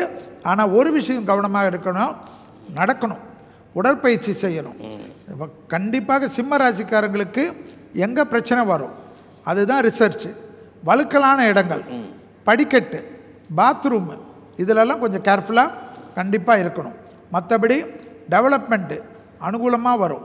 ஒரே ஒரு விஷயந்தான் பார்த்துக்கணும், நரம்பு சம்பந்தப்பட்ட உபத்திரம் கண்டிப்பாக சிம்ம ராசிக்காரர்கள் பார்த்துக்கொள்ள வேண்டும். சிம்ம ராசிக்காரர்களுக்கு நாமக்கல் ஆஞ்சநேயர் இல்லது நங்கநல்லூர் ஆஞ்சநேயர் இல்லைன்னா ஆழ்வார்பேட்டை ஆஞ்சநேயர் பிரசித்தி பெற்ற ஆஞ்சநேயர் கோயிலுக்கு ஒரு முறை போயிட்டு வர்றது ரொம்ப அனுகூலத்தை தரும். சிம்ம ராசிக்காரர்களுக்கு பெற்றோர் பெரியோர்களுக்கு அனுகூலமான காலகட்டம். சிம்ம ராசிக்காரர்களுடைய பெற்றோர் பெரியோர் பெரிய அளவுக்கு நன்மைகளை ஏற்படுத்தி உங்களை வழி நடத்துவார்கள். பிள்ளைகளுக்கு ரொம்ப நாளாக கல்யாணம் இல்லை, ரொம்ப நாளாக பிரச்சனையாக இருந்தது, பிள்ளைக்கு ஏற்கனவே கல்யாணமாகி பாதிப்பு இருந்தது, பிள்ளைகளுக்கு ரொம்ப கஷ்டப்படுறான், பிள்ளை டிப்ரெஷனாக இருக்கான், அதெல்லாம் மாறிடும். சிம்ம ராசிக்காரர்கள் குழந்தைகளுக்கு அமோகத்தின் ஒரு அமோகம் கண்டிப்பாக ஏற்படும். அதுதான் இந்த வருஷம். இந்த வருஷத்தில் சிம்ம ராசிக்காரங்க பிள்ளைங்களோட ஏதாவது சண்டை போட்டிருந்தாலும் உங்கள் குழந்தைய நீங்கள் தான் அரவணைச்சிக்கணும், உங்கள் குழந்தைய நீங்கள் தான் தாங்கி பிடிக்கணும். ஏன்னா உங்கள் நேரத்தில் அவர் நல்லா வருவார். அந்த நேரனால் உங்கள் வீட்டில் நிறைய நல்லது நடக்கும், புது வரவுகள் வரும். அதே போல் திருமணத்தடை, அதாவது ஜென்மத்தில் கேது இருந்தும் 7ஆம் இடத்தில் ராகுவும் இருந்தும் திருமணத்தில் இருந்த பாதிப்பு நிவர்த்தி ஏற்படும். சிம்மராசிக்காரர்கள் வீட்டில் கெட்டி மேலும் டக்கு டக்குன்னு நடக்கும். குடும்பத்தில் கணவனாக இருந்தால் மனைவியுடைய பாதிப்பு இருந்து, மனைவியாக இருந்தால் கணவனுடைய பாதிப்பு இருந்து அதை நிவர்த்தி ஏற்படுத்துறது மாதிரி ஏதாவது நமக்கு ஒரு சப்போர்ட் கிடைக்கும். சரி, எனவே அதிகமான நன்மைகள் கண்டிப்பாக ஏற்படும். அதே சமயம் நான் சொன்னது தான், ரஜினி ஸ்டைலில் நடக்கிறது, படிக்கட்டில் இறங்கி போடுறது, இதெல்லாம் கொஞ்சம் பார்த்துக்கலன்னா தப்பு வந்துடும். வாகனத்தில் தான் ரொம்ப கவனமாக போடணும். நான் இவர் வடிவேலு மாதிரி பஸ்ஸில் நின்றுக்கினே போவேன், காரில் சீட்டு பெல்ட் போடாமல் போவேன். இதெல்லாம் பண்ணால் அதுக்குண்டான விலை கொடுக்க வேண்டியது வரும். ஏனென்றால் ஜென்மத்தில் கேது வராரு. அதனால் ஜென்மத்தில் வரக்கூடிய கேது தலையை தான் அவன் நோண்டுவார். என்னது தலையை எங்காவது அடிக்க விட பார்ப்பார். அதனால் நம்ம பெல்ட்டு நம்ம அஜாக்கிரதையால் தான் அடிக்க விட பார்ப்பார், எதிரிகளால் கிடையாது. அஜாக்கிரதை வராமல் பார்த்துக்கிறதுக்கு சிம்மத்துக்கு தேக ஆரோக்கியத்தில் ஒன்றுமே இல்லை. நீங்கள் கவனமாக இருந்தால் போதும். இந்த சீட் பெல்ட்டு, வண்டியில் போகிறச்சு ஹெல்மெட்டு போட்டுக்கிறது, சிக்னலை மீறாமல் இருக்கிறது, அது மட்டும் பார்த்துக்குங்க. மற்றபடி அற்புதமான அமைப்பு இருக்கணும். அதே போல் உங்களுக்கு குரு பயிற்சி பற்றி பேசுகிறச்ச சொல்கிறேன், 11ஆம் இடத்தில் குரு வரார், அதை ஞாபகத்தில் வச்சுக்கணும். ஸோ ஒரு கிரகம் நல்லது பண்ணாலும் அந்த வருஷம் நல்லது பண்ணுறதுக்கு உண்டான அனுகூலம் ஏற்படும். எனவே கோளர் பதிகத்தை அதிகமாக கேட்டாலே ராகு கேதுவால் ஏற்படக்கூடிய தோஷம் போய்டும். சரி சரி. அப்புறம் கன்னியா ராசிக்காரங்களுக்கு கண்டிப்பாக நல்லா ஞாபகம் வச்சுக்கணும். ஜூன் மாதம் 14ஆம் தேதிக்குள்ளே சூரியன் அதாவது ரிஷபத்திலிருந்து மாறுறதுக்குள்ளே தொழில் நிமித்தம், உத்தியோக நிமித்தம், வியாபார நிமித்தம், படிப்பு நிமித்தம் ஏதாவது பிரச்சனை இருந்தால் நீங்களே இறங்கி போய் சால்வ் பண்ணிடணும். இல்லை நான் செட்டில் நான் கொஞ்சம் அப்பா டக்கரு இதெல்லாம் இருந்தால் தொழிலில் கண்டிப்பாக பிரச்சனை வரும். கன்னியாராசிக்காரர்களுக்கு கண்டிப்பாக கூட இருக்கிறவங்கனால தொந்தரவு ஏற்படும். அவங்க கொஞ்சம் கவனமாக பார்த்துக்கணும். குடும்பத்திலும் சரி, தொழிலிலும் சரி, ரொம்ப கொஞ்சம் கவனமாக பார்த்துக்கணும். உங்களுக்கு ஒரே ஒரு ப்ளஸ் பாயிண்ட் இருக்குது, ஜென்மத்தில் இருக்கக்கூடிய கேது விலக போகிறாரு, அது பெரிய ப்ளஸ் பாயிண்ட்டு. 7ல் இருந்த ராகு 6ஆம் இடத்துக்கு வராரு. எப்பேற்பட்ட பிரச்சனையும் அருமையாக சமாளிப்பீங்க. ஆனால் கொஞ்சம் முந்திக்குங்க, அது முந்திக்கினீங்கன்னா நல்லா வரும். 10ஆம் இடத்தில் குரு வராரு. 10ல் வரக்கூடிய குரு தொழில் விஷயத்தில் மட்டும் கவனமாக இருக்கணும். அதே சமயம் அவர் 4க்கும் 7க்குரியவர் 10ஆம் இடத்தில் வர்றதுனால கேந்திராதிபதி தோஷமானாலும் அந்த தோஷத்துக்கு நீங்கள் ஆட்படாமல் இருக்கணும். அதனால் தொழில் நிமித்தமாக ஏதாவது முடிவுகள் எடுத்தால் குடும்பத்தாருடன், நல்ல நண்பர்களுடன் கலந்து ஆலோசித்து எடுக்கிறது ரொம்ப விசேஷமாக இருக்கும். கன்னியாராசிக்காரங்க அதே போல் தொழிலில் அலட்சியம் காட்டுறது, கூட இருக்கிறவங்கள திட்டுறது, கூட இருக்கிறவங்கள கத்துறது, இது மட்டும் பண்ணவே கூடாது. கன்னியாராசிக்காரங்க திருப்பதி திருமலையில் ஒரு நாள் தங்கிறது ரொம்ப ரொம்ப விசேஷம் ஏற்படும். எப்பொழுதுமே கன்னிக்கு ஏதாவது பிரச்சனைன்னா திருப்பதி திருமலையில் போயிட்டு ஒரு இரவை தங்கிட்டு பெருமாளை தரிசிக்கிறீங்களோ இல்லையோ, திருப்பதி திருமலையில் ஒரு நாள் இருந்துட்டு வந்தாவே டக்குன்னு லக்கு வந்துடும், அனுகூலம் ஏற்படும், எல்லா விஷயத்திலும் ஏற்றங்கள் ஏற்படும்.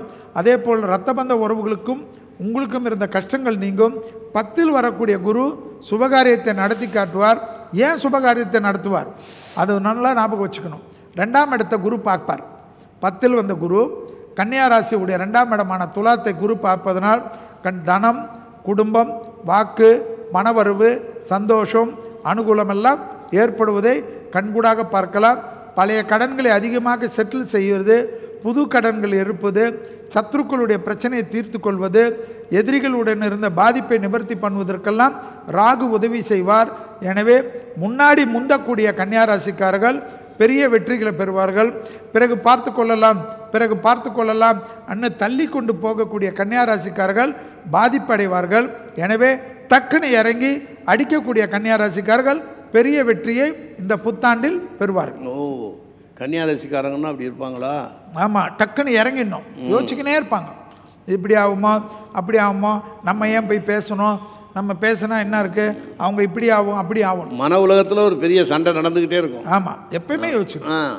அதுக்கு தான் சொல்கிறேன். சரி, அப்போ துலாம் ராசிக்காரர்கள், துலா ராசிக்காரர்களுக்கு அபிராமி அந்தாதியில் இருக்கக்கூடிய 40வது பாட்டு, 59வது பாட்டு, 75வது பாட்டு கண்டிப்பாக படிக்கணும். ஏன்னா பூர்வ புண்ணியத்தில் ராகு வரார் என்பதை இந்த வருஷத்தில் ஞாபகத்தில் வச்சுக்கணும். துலா ராசிக்காரங்களுக்கு எப்பொழுதும் பட்டீஸ்வரம் துர்கை, எந்த துர்கையாவது போகலாம், நான் பட்டீஸ்வரம் என்றது பிரபலமான துர்கை என்றதுனால சொல்கிறேன். துலா ராசிக்காரங்களுக்கு ரொம்ப வருஷத்துக்கு அப்புறம் நல்ல காலம் வரக்கூடிய வருடம் தமிழ் புத்தாண்டு. எல்லாமே டக்குன்னு நடக்கும். திருமணம் நடக்கும், புத்திர சந்தானம் நடக்கும், பிள்ளைகள் விஷயத்தில் அனுகூலம் நடக்கும், வண்டி வாகனம் நடக்கும், தொழில் நடக்கும், வியாபாரம் நடக்கும். தொழிலே இல்லை, வியாபாரமே இல்லை, படிப்பு தடையாயிடுச்சு, விசிட்டிங் கார்டு போடக்கூடிய அளவுக்கு ஸ்டேட்டஸ் டெவலப் ஆகும். அரசியலில் முகவரியே இல்லாத போனவங்க, அரசியலில் காணாத போனவங்க. துலாம் என்பது சுக்கிரனுடைய வீடு. சினிமா துறையில், மீடியா துறையில், விஷுவல் கம்யூனிகேஷனில், பப்ளிக் லைஃப்பில் இருந்து காணாத போன துளாராசிக்காரங்கள்லாம் டக்குன்னு பெரிய ஃபாலோவர்ஸ் வருவாங்க. 1 மில்லியன் 2 மில்லியன் ஃபாலோவர்ஸ் வரக்கூடிய, உங்களுடைய தொட்டது தொடங்கக்கூடிய அமைப்பு ஏற்படும். தைரியமாக அனுகூலம். துளாராசி பெண்கள் தான் அதிகமான ஆடை ஆபரணங்கள் வாங்கக்கூடியவர்கள். இந்த வருஷத்தில் டக்குன்னு நல்லது நடக்கும், ஏற்றங்கள் ஏற்படும். பெற்றோர் பெரியோருடைய தேகாரைக்கும் துளாராசிக்காரர்கள் கவனமாக பார்த்துக்கணும். அதுதான் இந்த வருஷத்தில் இருக்கக்கூடிய ரொம்ப முக்கியம். அதே போல் பூர்வீகத்தில் வீடு இடித்து ஏதாவது கட்டணுன்னா டக்குன்னு பண்ணிடணும், யோசிக்கவே கூடாது. அது மாதிரி பண்ணிட்டீங்கன்னா பெற்றோர் பெரியோருடைய தேகாரைக்கும் கண்டிப்பாக அதிலேருந்து பாதிப்பிலிருந்து வெளியில் வந்துடும். ஸோ அதெல்லாம் பண்ணுறது ரொம்ப நல்ல விஷயமாக இருக்கும். பிள்ளைகள் விஷயத்தில் பூத கண்ணாடி ஆராய்ச்சி வச்சுக்கக்கூடாது, தைரியம் ஏற்படும். 6ல் சனி வரார், 6ஆம் இடத்தில் சனி வராரு. 6ல் சனி என்றாலே எல்லா விஷயத்திலும் ஒரு 27 வருஷத்துக்கு அப்புறமா வருவார். எதிரிகள்லாம் 2.5 வருஷத்தில் எதிரிகள், கடன், தேக ஆரோக்கியத்தை நிம்மதியாகிடுவீங்க. ரொம்ப நாளாக முதுகு தண்டுவடம், கால் முட்டி வலின்னு ஏதாவது இருக்கும். டக்குன்னு ஒரு நம்பிக்கை வரும். நல்ல டாக்டர் கிடைப்பாங்க, நல்ல மருத்துவர் கிடைப்பாங்க. சர்ஜரி பண்ணிவிட்டு தெம்பாயிடுவீங்க. இளமை திரும்புதேன்னு கமலஹாசனை மாதிரி பாட்டு பாடக்கூடிய அளவுக்கு அனுகூலம் ஏற்படக்கூடிய அற்புதமான ராசி துலா ராசி. இதை சரியாக யூஸ் பண்ணிக்கோங்க. நல்ல காரியமெல்லாம் டக்குன்னு இந்த விஸ்வாவசூலே முடிச்சிட்டிங்கன்னா அனுகூலம் ஏற்படும். இந்த தமிழ் புத்தாண்டு பெரிய அளவுக்கு அனுகூலத்தை பெறக்கூடிய ராசிகளில் முதன்மையான ராசி யாருன்னா துலா ராசிக்கார். துலா ராசி தான். அந்த அளவுக்கு நல்லது. ஏன்னா இவங்களுக்கு பெரிய அனுகூலம் சார். சனி 6, அடுத்தது 11 கேது, 5 மட்டும்தான் ராகு. ஆனால் 9 குரு வர, 9ஆம் இடத்துல குரு வந்து ராசிநாதனை பார்க்குறார். அப்போது எல்லாத்துலேயும் அனுகூலம் டக்குன்னு ஏற்பட்டுரும். இந்த சமயத்தில் சனியும் ஹெல்ப் பண்ணுவார், குருவும் ஹெல்ப் பண்ணுவார். சனியும் குருவும் ஹெல்ப் பண்ணுறதெல்லாம் ரொம்ப வருஷத்துக்கு அப்புறமா தான் நடக்கும். 12 வருஷம் 30 வருஷத்துக்கு ஒரு தடவை நடக்கக்கூடிய விஷயம். அதனால் இந்த டைமில் ஏதாவது இவங்க பண்ணலன்னா அது இவங்க மேலே மிஸ்டேக். அடுத்தது விருச்சகம். தேகாரோக்கியத்தில் கண்டிப்பாக பார்த்துக்கும். விருச்சகத்துக்கு இந்த வருஷம் தேகாரோக்கியம். செல்வி என்னடா எடுத்தோன்னே இப்படி சொல்கிறாருன்னா, வயிறு சம்மந்தப்பட்ட, இதயம் சம்மந்தப்பட்ட விஷயத்தில் கோளாறில் இருக்கக்கூடிய விருச்சகம் கவனம். விருச்சகம்னாவே சந்திரன் நீச்சம். சந்திரன் நீச்சமானதான் விருச்சகத்தில் வர முடியும். அதனால் எப்பயுமே டைலமாக இருக்கும், எப்பயுமே ஒரு மாதிரி மன அலப்பாயும். மூட் ஸ்விங் அதிகமாக இருக்கக்கூடிய ராசியில் விருச்சிகம் வரும். இல்லை ரொம்ப கோபமாக கொட்டி போடுவாங்களே, கோபம் வரும், அழுவாங்க, ஆக்ரோஷப்படுவாங்க, இல்லைன்னா அழிச்சாட்டியம் பண்ணுவாங்க, இல்லைன்னா வருத்தப்பட்டுப்பாங்க, டக்குன்னு தப்பான முடிவு எடுப்பாங்க. இது போல் வரக்கூடிய ராசியில் விருச்சிகம் வரும். அதனால தான் அவங்களுக்கு எப்பவுமே மெடிடேஷன் கற்றுக்கணும். மெடிடேஷன் தான் அவங்கள காப்பாற்றும். விருச்சிக ராசிக்காரங்களுக்கு தைரியம் அதிகம். ஏன்னா அனுஷ நட்சத்திரம் இருக்கக்கூடிய ராசி அது. அதனால் அந்த தைரியம் நல்ல விதத்துக்கு போனால் ரொம்ப அனுகூலம் ஏற்படும். இது அனுஷ நட்சத்திரம் இருக்கிற ராசி, சனியுடைய நட்சத்திரம் இருக்கக்கூடிய ராசி, கேட்டையுடைய ரொம்ப எஃபெக்ட் அது. ஸோ அனுஷம் வந்து இருக்கக்கூடியதுனால வீரியம் அதிகமாக இருக்கும். அதை வந்து பாசிட்டிவாக கொண்டு போனாங்கன்னா நல்லா இருக்கும். விருச்சிக ராசிக்காரங்களுக்கு கண்டிப்பாக சுபவிரயம் ஏற்படும். சுபவிரயம் என்றாலே கடன் வரும். கடன் வந்தாலும் அது சந்தோஷ கடன். குடும்பத்துக்கு தேவையான ஒரு நல்லது வரும். இல்லைன்னா வீடு வாங்கிறது, நிலம் வாங்கிறது, வண்டி வாங்கிறது, இன்டீரியர் அதிகமாக பண்ணக்கூடிய ராசியில் விருச்சிக ராசிக்காரர்கள் வருவார்கள். கொடுத்த வாக்கை குடும்பத்திலும் வெளிவட்டாரத்திலும் காப்பாற்றக்கூடிய அமைப்பு ஏற்படும். பூர்வ புண்ணியத்தில் சனி இருக்கிறனால அபிராமி அந்தாதியில் பூர்வ புண்ணிய தோஷத்தை போக்கக்கூடிய 40வது பாடலை படிக்கிறது ரொம்ப நல்லது. திருச்செந்தூர் சென்று வருவது பெரிய அளவுக்கு நம்மதியும் சந்தோஷத்தை தரும். ஏன்னா குருவாக காட்சியளிக்கக்கூடிய முருகரை ஒரு தடவை தரிசனம் செய்வது விசேஷ பலனை கண்டிப்பாக விருச்சகத்துக்கு ஏற்படும். விருச்சிக ராசிக்காரர்களுக்கு கண்டிப்பாக உங்களுக்கு தொழில் நிமித்தமாக தடையே வராது. தொழிலில் பயப்படவே கூடாது. டக்குன்னு நல்லது நடக்கும். தேகாரோக்கியத்தில் கவனமாக இருக்கணும், வாகனத்தில் கவனமாக இருக்கணும். அடுத்தவங்க விஷயத்தில் ஈடுபடுறச்ச தேவையில்லாதவர்களுக்கு ஜவாப் ஜாமீன் கொடுக்காத. என் ஃப்ரெண்டு, என் சொந்தக்காரன் ரொம்ப நல்லவர்னு இந்த சர்டிஃபிகேட் மட்டும் கொடுத்து மாட்டிக்காமல் இருக்கிறது விருச்சிகத்துக்கு ரொம்ப முக்கியம். தொழில் அபிவிருத்தி, வியாபார அபிவிருத்தி, உத்தியோக அபிவிருத்தி, படிப்பு அபிவிருத்தி கண்டிப்பாக ஏற்படும். விருச்சிக ராசிக்காரர்கள் இந்த ஏப்ரல் 14ஆம் தேதியை நல்ல பக்கத்தில் இருக்கக்கூடிய ஒரு குருவை வச்சு மெடிடேஷன் கற்றுக்குங்க. மெடிடேஷன் தான் விருச்சிகத்துக்கு வாழ்க்கை முழுவதும். கோயிலுக்கு போகிறீங்களோ கோயிலுக்கு போலியோ கவலை வேணாம். மெடிடேஷன் செய்தாவே பெரிய அளவுக்கு பரிகாரமாக இவர்களுக்கு மாறும். ஏன்னா மனம் சின்ன விஷயத்துக்கெல்லாம் டக்குன்னு டிப்ரெஷன் ஆவாங்க. அந்த டிப்ரெஷன் ஆகலைன்னா உங்களை வெல்வதற்கு இந்த உலகத்தில் யாரும் கிடையாது. அந்த அளவுக்கு எஃபெக்ட் திறந்து தான் வரணும். ஆமாம், அந்த அளவுக்கு வரும். ஏன்னா விருச்சிகம் நீங்கள் பார்த்தீங்கன்னா நம்மளோட மோடிஜி எல்லாம் பிரதமர். அவங்க எடுக்கக்கூடிய முடிவு உலகமே இதெல்லாம் செட் ஆகாதுன்னுவாங்க, ஆனால் எடுத்துருவாங்க. அவங்களுக்கு அந்த சக்ஸஸ் வரும். அதனால தான் விருச்சிகத்துக்கு மோடிஜி இவ்வளோ சக்ஸஸ் ஆகுறாரு ஏன்னு எல்லாரும் கேட்கணும். ஏனென்றால் தியானம் தான் அவருக்கு இருக்கிற பெரிய பலம். 1 மணி நேரம் காலையில் அதிகாலையில் எழுந்து உடற்பயிற்சி செய்துட்டு தியானம் பண்ணுறதுல அதுதான் விருச்சிகத்துக்கு பெரிய சக்ஸஸ். அதனால தான் விருச்சிகத்துக்கு கோயிலுக்கு போக வேண்டாம், குளத்துக்கு போக வேண்டாம், பரிகாரம் பண்ண வேணாம், ஆனால் தியானம் பண்ணணும். பண்ணாதான் சக்ஸஸ் ஆகும். தியானம் பண்ணணும். அடுத்து தனுசு ராசிக்காரர்களுக்கு பெரிய விசேஷம் என்னன்னா அர்த்தாஷ்டம சனி இருக்கு. ஆமாம். ஆனால் ராகு பெரிய ஹெல்ப் பண்ணுவார், குரு ஹெல்ப் பண்ணுவார். ராகு ஒரு பிளானட் தான் ஒரு ராசிக்கு ஹெல்ப் பண்ண முடியும். எல்லா பிளானட்டும் ஹெல்ப் பண்ண முடியாது. 9 பிளானட்டில் ஒருத்தர் ஹெல்ப் பண்ணாவே போதும். குரு 7ஆம் இடத்துக்கு வராரு.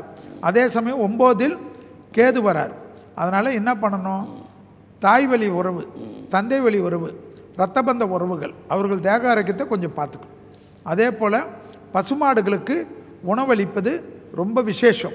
ஏன்னா பிதிர்ஸ்தானத்தில் சர்ப்ப கிரகங்கள் இருந்தால் பசுமாடுகளுக்கு உணவளித்தா அது அவ்வளோ நல்லது. அதே போல் பஞ்சவடி, திண்டிவனத்திலேருந்து பாண்டிச்சேரி போகிற வழியில் இருக்கக்கூடிய பஞ்சவடி அனுமன் கஷேத்திரம் பெரிய பலத்தையும் பெரிய சந்தோஷத்தையும் கொடுக்கும். அதே போல் உங்களுக்கு தேக ஆரோக்கியத்தில் உடற்பயிற்சி ஒரே ஒரு விஷயந்தான். இடது பக்க தேக ஆரோக்கியம், கால் பாதங்களில் கவனமாக பார்த்துக்கணும். அதுதான் அது என்ன இடது பக்கத்தில் ஆர்ட் இருக்கிற விஷயம். ஏன்னா குரு இவர்களுக்கு ராசிநாதனே குரு. ராசிநாதன் குரு இருக்கனால இவங்க என்ன வலிமையாக இருந்தாலும், என்ன பவர்ஃபுல்லாக இருந்தாலும், இதயத்தில் ஏதாவது சின்ன உபத்திரம் வந்தாலும் அதை அலட்சியப்படுத்துறதுனால பெரிதாகும். அதனால தான் அவர்களுக்கு இடது பக்க தேக அலட்சியப்படுத்துவாங்க. என்ன காரணம்? அவங்களுக்கு அந்த ஓவர் கான்ஃபிடென்ட் உண்டு. இவங்களே பாதி மருத்துவராக இருப்பாங்க. ஏன்னா பூராட நட்சத்திரம் உள்ளே இருக்கு. பூராட நட்சத்திரம் சுக்கிரனுடைய நட்சத்திரம் உள்ளே இருக்கிறச்ச இவங்களுக்கே மெடிக்கல் சயின்ஸ் அதிகமாக தெரியும். அதனால் இவங்களே பார்த்தீங்கன்னா டப்பா வச்சுருப்பாங்க. டப்பாவில் எல்லா மருந்தும் இவங்களே வச்சுருப்பாங்க. இவங்க மற்றவங்களுக்கு கொடுக்குற மருந்தெல்லாம் கரெக்டாக வேலை செய்யும். ஆச்சரியமாக இருக்கும். டாக்டரே வேணாம், ஆனால் இவங்களுக்கு அவ்வளோ நாலேஜ் இருக்கும். எந்த சப்ஜெக்ட்லேயும் பார்த்தீங்கன்னா மருத்துவத்தை அதிகமாக பேசக்கூடியவங்க யாருன்னா தனுசு ராசிக்காரர். அதில் பூராட நட்சத்திரக்காரன். அதனால தான் இவங்களை வந்து அலட்சிப்படுத்துவாங்க. இவங்களுக்கு ஒரே ஒரு வீக் எதுனா காலில் தான் வீக் வரும். ஆமாம், அது என்னது? அந்த கால் தான் இவங்களுக்கு அப்படி தொந்தரவு பண்ணக்கூடிய ஒரே இடம் கால். எப்படி கண்டுபிடிச்சீங்க? அதனால தான் அந்த முதுகு தண்டுவடத்துலேருந்து காலுக்கு போகிற நரம்புக்கு பயிற்சி பண்ணும். ஓ சரி சரி. தனுசுக்கு நான் வந்து எல்லாருக்கும் அதை தான் சொல்கிறது. அந்த முதுகு தண்டுவடத்துக்கு கொஞ்சம் பயிற்சி பண்ணிட்டீங்கன்னா கால் சரியாயிடும். முதுகை விட்டுருவாங்க, நல்லா 10 கிலோமீட்டர் நடப்பாங்க, ஆனால் ஸ்ட்ரெச்சிங் பண்ண மாட்டாங்க. அது கொஞ்ச நாளில் அது வீக் ஆகிடும். அதுக்கு தான் தனுசுக்கு நான் சொல்கிறது, நீங்கள் ஸ்ட்ரெச்சிங் பண்ணுங்கள், 2 கிலோமீட்டர் கூட நடந்தால் போதும், ஆனால் ஸ்ட்ரெச்சிங் பண்ணும். ஏன்னா தனுசுக்கு வந்து இந்த சப்பளங்கால் போட்டு உட்காரதே கஷ்டமாக இருக்கும். நிறைய பேரை நீங்கள் ரிசர்ச் பண்ணி பாருங்கள். அதனால தான் இவங்களுக்கு வந்து அந்த ஸ்ட்ரெச்சிங் ரொம்ப முக்கியம். தனுசுக்கு கண்டிப்பாக 7ஆம் இடத்தில் குரு வருதுனால, குரு பார்வை உங்களுக்கு இருக்கிறதுனால எல்லா விஷயமும் ஏற்றம் ஏற்படும், லாபம் ஏற்படும், அசையா சொத்துக்கள் ஏற்படும். தனுசு ராசி இருக்கக்கூடிய வீட்டில் பிள்ளைகளுடைய பிரச்சனை தீரக்கூடிய அமைப்பு ஏற்படும். அதுதான் அனுகூலம், அதுதான் பெரிய சந்தோஷம். இந்த வாட்டி பிள்ளைகளுக்கு லாபம் ஏற்படும், பிள்ளைகளுக்கு சுபகாரியங்கள் ஏற்படும், பிள்ளைகள் செட்டில் ஆகக்கூடிய அமைப்பு ஏற்படும் தனுசு ராசிக்காரர்களுக்கு. அதனால் பிள்ளைகளே நல்லா இருக்காங்கன்னா தனுசு ராசிக்காரர்களுக்கு அந்த அளவுக்கு அதிர்ஷ்டம் 7ஆம் இடத்தில் இருக்கக்கூடிய குருவால் கிடைக்கக்கூடிய அமைப்பு ஏற்படும். அதே போல் குரு ஜென்மத்தை பார்ப்பதனால் நீண்ட நாட்களாக இருந்த தேக உபத்திரமெல்லாம் டக்குன்னு சரியாயிடும். ராகு 3ஆம் இடத்துல வர்றதுனால நல்ல ட்ராவல் பண்ணுவாங்க, நல்ல இன்கம் பண்ணுவாங்க. வேற்றுமொழி மனிதர்களால், வேற்று மதத்தினரால் மதிப்பும் மரியாதையும் பணவரவும் ஏற்படும். மகரம் அடுத்ததாக பார்த்தீங்கன்னா இந்த புத்தாண்டில் மகர ராசிக்காரங்கள் அவங்களுக்கெல்லாம் 7.5 சனி விலகுது. ஆமாம், மகரத்துக்கு 7.5 சனி விலகுது. நிறைய விஷயம் வந்து நல்லது நடக்குது. அதே சமயம் 8இல் கேது வர்றதையும் ஞாபகத்தில் வச்சுக்கணும். 2ஆம் இடத்தில் ராகு. வாக்கில் மட்டும் கொஞ்சம் கவனமாக இருக்கணும். தேக ஆரோக்கியத்தில் கண்டிப்பாக பார்த்துக்கணும் மகரம். ஏன்னா 6இல் குரு வர்றதை மட்டும் கொஞ்சம் ஹைலைட் பண்ணிக்கணும். அதனால் ஃபிட்னஸ்ஸு எல்லாமே நல்லது பண்ணோம், அனுகூலம் பண்ணோம். பிள்ளையாரை கும்பிட்டுக்கணும். 8இல் கேதுனாவே பிள்ளையாரை கும்பிட்டுக்கிறது. பிரசித்தி பெற்ற பிள்ளையார்பட்டி, காணிப்பாக்கம், ஈச்சனாரி என்ற விநாயகர் கோயிலுக்கெல்லாம் போகிறது ரொம்ப விசேஷம். மகர ராசிக்காரங்களுக்கு தைரியம் ஏற்படும், நம்பிக்கை ஏற்படும், மனக்குழப்பம் தீரும். திருவோண நட்சத்திரக்காரர்களுக்கு பதட்டம் குறையுமா. திருவோண நட்சத்திரம் சந்திரனுடைய நட்சத்திரம். அவர்கள் தான் எப்பொழுதுமே பதட்டத்துடன் இருப்பார்களாம். இந்த 7.5 சனியில் படாத பாடுபட்டிருப்பார்களாம். ஆனால் அந்த பதட்டம் போகுமா. 7.5 சனி வந்தாலும் சனி யோகக்காரனாக இருப்பதனால், சனி தான் ராசிநாதனாக இருப்பதனால் கண்டிப்பாக நல்லது நடக்கும். ஆனால் வண்டி வாகனத்தில் இவங்களே தப்பாக போய் விபத்துகளை ஏற்படுத்தியிருப்பாங்க. அந்த விபத்துகளால் ரொம்ப மன வருத்தத்தில் இருப்பாங்க. அதிலேருந்தெல்லாம் ரெக்கவர் ஆவாங்க. தேக ஆரோக்கியத்தில் மட்டும் கொஞ்சம் முதுகு தண்டுவடம், அடிவயிறு, கழிவுகள் பாதை, முகத்தில் உள்ள உறுப்புகள் ஏதாவது பாதிப்பு இருந்தால் மருத்துவ ஆலோசனை எடுத்துக்கொள்வது மகரத்துக்கு ரொம்ப ரொம்ப முக்கியம். மகரத்துக்கு தொழிலே இல்லை, வியாபாரமே இல்லை, படிப்பே இல்லை, உத்தியோகமே இல்லைன்னு நினச்சிருந்த மகரத்துக்கு கண்டிப்பாக நீங்கள் 10 பேருக்கு தொழில் பண்ணக்கூடிய அளவுக்கு வசதிகள் ஏற்படுத்தும். பணம் கொடுக்கக்கூடிய அமைப்பு ஏற்படும், கௌரவம் ஏற்படும். தனியாக நிறைய தொழில் பண்ணணும்னு நினைக்கிறதுல மகர ராசிக்காரங்களுக்கு தான் இந்த வருஷம் கண்டிப்பாக அந்த பிராப்தம் ஏற்படும். அதிகமான முதலாளிகள் ஏற்படுவது, அதிகமான என்டர்பிரனர் ஏற்படுவது. மகர ராசி பெண்கள் பெரிய அளவுக்கு சந்தோஷத்தையும் பெரிய அளவு அனுகூலத்தையும் ஏற்படுத்தி கொடுக்கக்கூடிய அற்புதமான தமிழ் புத்தாண்டு இது. சரிப்படுத்திக்கோங்க. வாகனத்தில் 10 வருஷமாக 12 வருஷமாக மாற்றணும்னு நினச்சிருப்பாங்க, மாற்ற மாட்டாங்க. இந்த வருஷம் ரிஸ்க் எடுங்க. தைரியமாக வண்டி வாகனத்தை மாற்றிக்குங்க, தொழிலை மாற்றிக்குங்க, உத்தியோகத்தை மாற்றிக்குங்க. வேறு படிக்கணும்னு நினைக்கக்கூடிய மகர ராசிக்காரங்க தைரியமாக படிக்கலாம். அதே சமயம் அஷ்டமத்தில் இருக்கக்கூடிய கேது வாகனத்தில் மட்டும் கவனமாக இருக்கிறது ரொம்ப முக்கியம். தூக்கத்தை கெடுக்குமா அஷ்டமத்தில் இருக்கக்கூடிய கேது. அதனால் ஃப்ரெண்ட்ஸ் யாராவது வந்து நைட்டு 10 மணிக்கு மேலே சினிமா கூப்பிட்டா கூட போகாமல் இருக்கிறது நல்லது. இதுக்கு மேலே நல்லா இருக்கும். நிறைய பேர் பாதிச்சிருக்காங்க. நிறைய பார்த்தேனா ரொம்ப பாதிச்சு. அடுத்தது கும்பம். அடுத்தது கும்பராசிக்காரன். ஜென்ம சனி விலகிறது. ஆமாம், அப்படியே ஒரு நம்பிக்கை. உடற்பயிற்சி தான். எந்த சனி வந்தாலும் முதல்ல நான் சொல்கிறது, சனிக்கு கோயில் போகிறது, அனுமனை கும்பிட்றது, பிள்ளையாரை கும்பிட்றது எல்லாம் அடுத்தது. எக்ஸசைஸ் பண்ணலன்னா யாரை கும்பிட்டாலும் ஒன்றாகும். ஏன்னா சனி என்பவன் மந்தன். அவன் வந்து நம்மளை வந்து இன்னும் மந்தனாக்குவான், இன்னும் சோம்பல் ஆக்குவான். இந்த சோஃபாவில் உட்காந்து கொஞ்ச நேரம் ரீல்ஸ் பார்க்க வைப்பான், அந்த சோஃபாவில் போய் உட்கார வைப்பான், காலையில் 2 காஃபி குடிக்க வைப்பான், 2 டீ குடிக்க வைப்பான், சாப்பாடை விட்டுற வைப்பான், சாப்பிடாமல் இருக்க வைப்பான், வயிறு கெடுக்க வைப்பான், அசிடிட்டி வர வைப்பான். இதெல்லாம் சனியுடைய வேலை. ஸோ உடற்பயிற்சி செய்யக்கூடியவர்களுக்கு இந்த தப்பெல்லாம் நடக்காது. ஜென்மத்தில் ராகு வர்றதுனால மன அழுத்தம் இல்லாமல் இருக்கணும் கும்பத்திற்கு. அதே போல் குடும்பத்தில் கொஞ்சம் கவனமாக இருக்கணும். கணவனாக இருந்தால் மனைவியின் உடல்நிலை, மனைவியாக இருந்தால் கணவனின் உடல்நிலை கவனமாக பார்த்துக்கணும். சூரியன் வீட்டுக்கு கேது வருவதனால, கும்பத்துக்கு 7ஆம் இடத்தில் சூரியனுடைய வீடான சிம்மத்துக்கு கேது வருவதனால மனைவியுடைய தேகாரக்கத்தை அதிகமான கவனத்துடன் பார்த்து கொள்வது மிக மிக முக்கியமான அமைப்பு. அதே சமயம் சுபவிரய பிராப்தம் ஏற்படுத்துவார். சுபவிரயம்னா லாபம் ஏற்படும், பணம் வரும். பணம் வரும்னா தொழில் டெவலப் ஆகும், உத்தியோகம் டெவலப் ஆகும், வியாபாரம் டெவலப் ஆகும், கொடுத்த வாக்கை காப்பாற்றக்கூடிய அமைப்பு ஏற்படும்.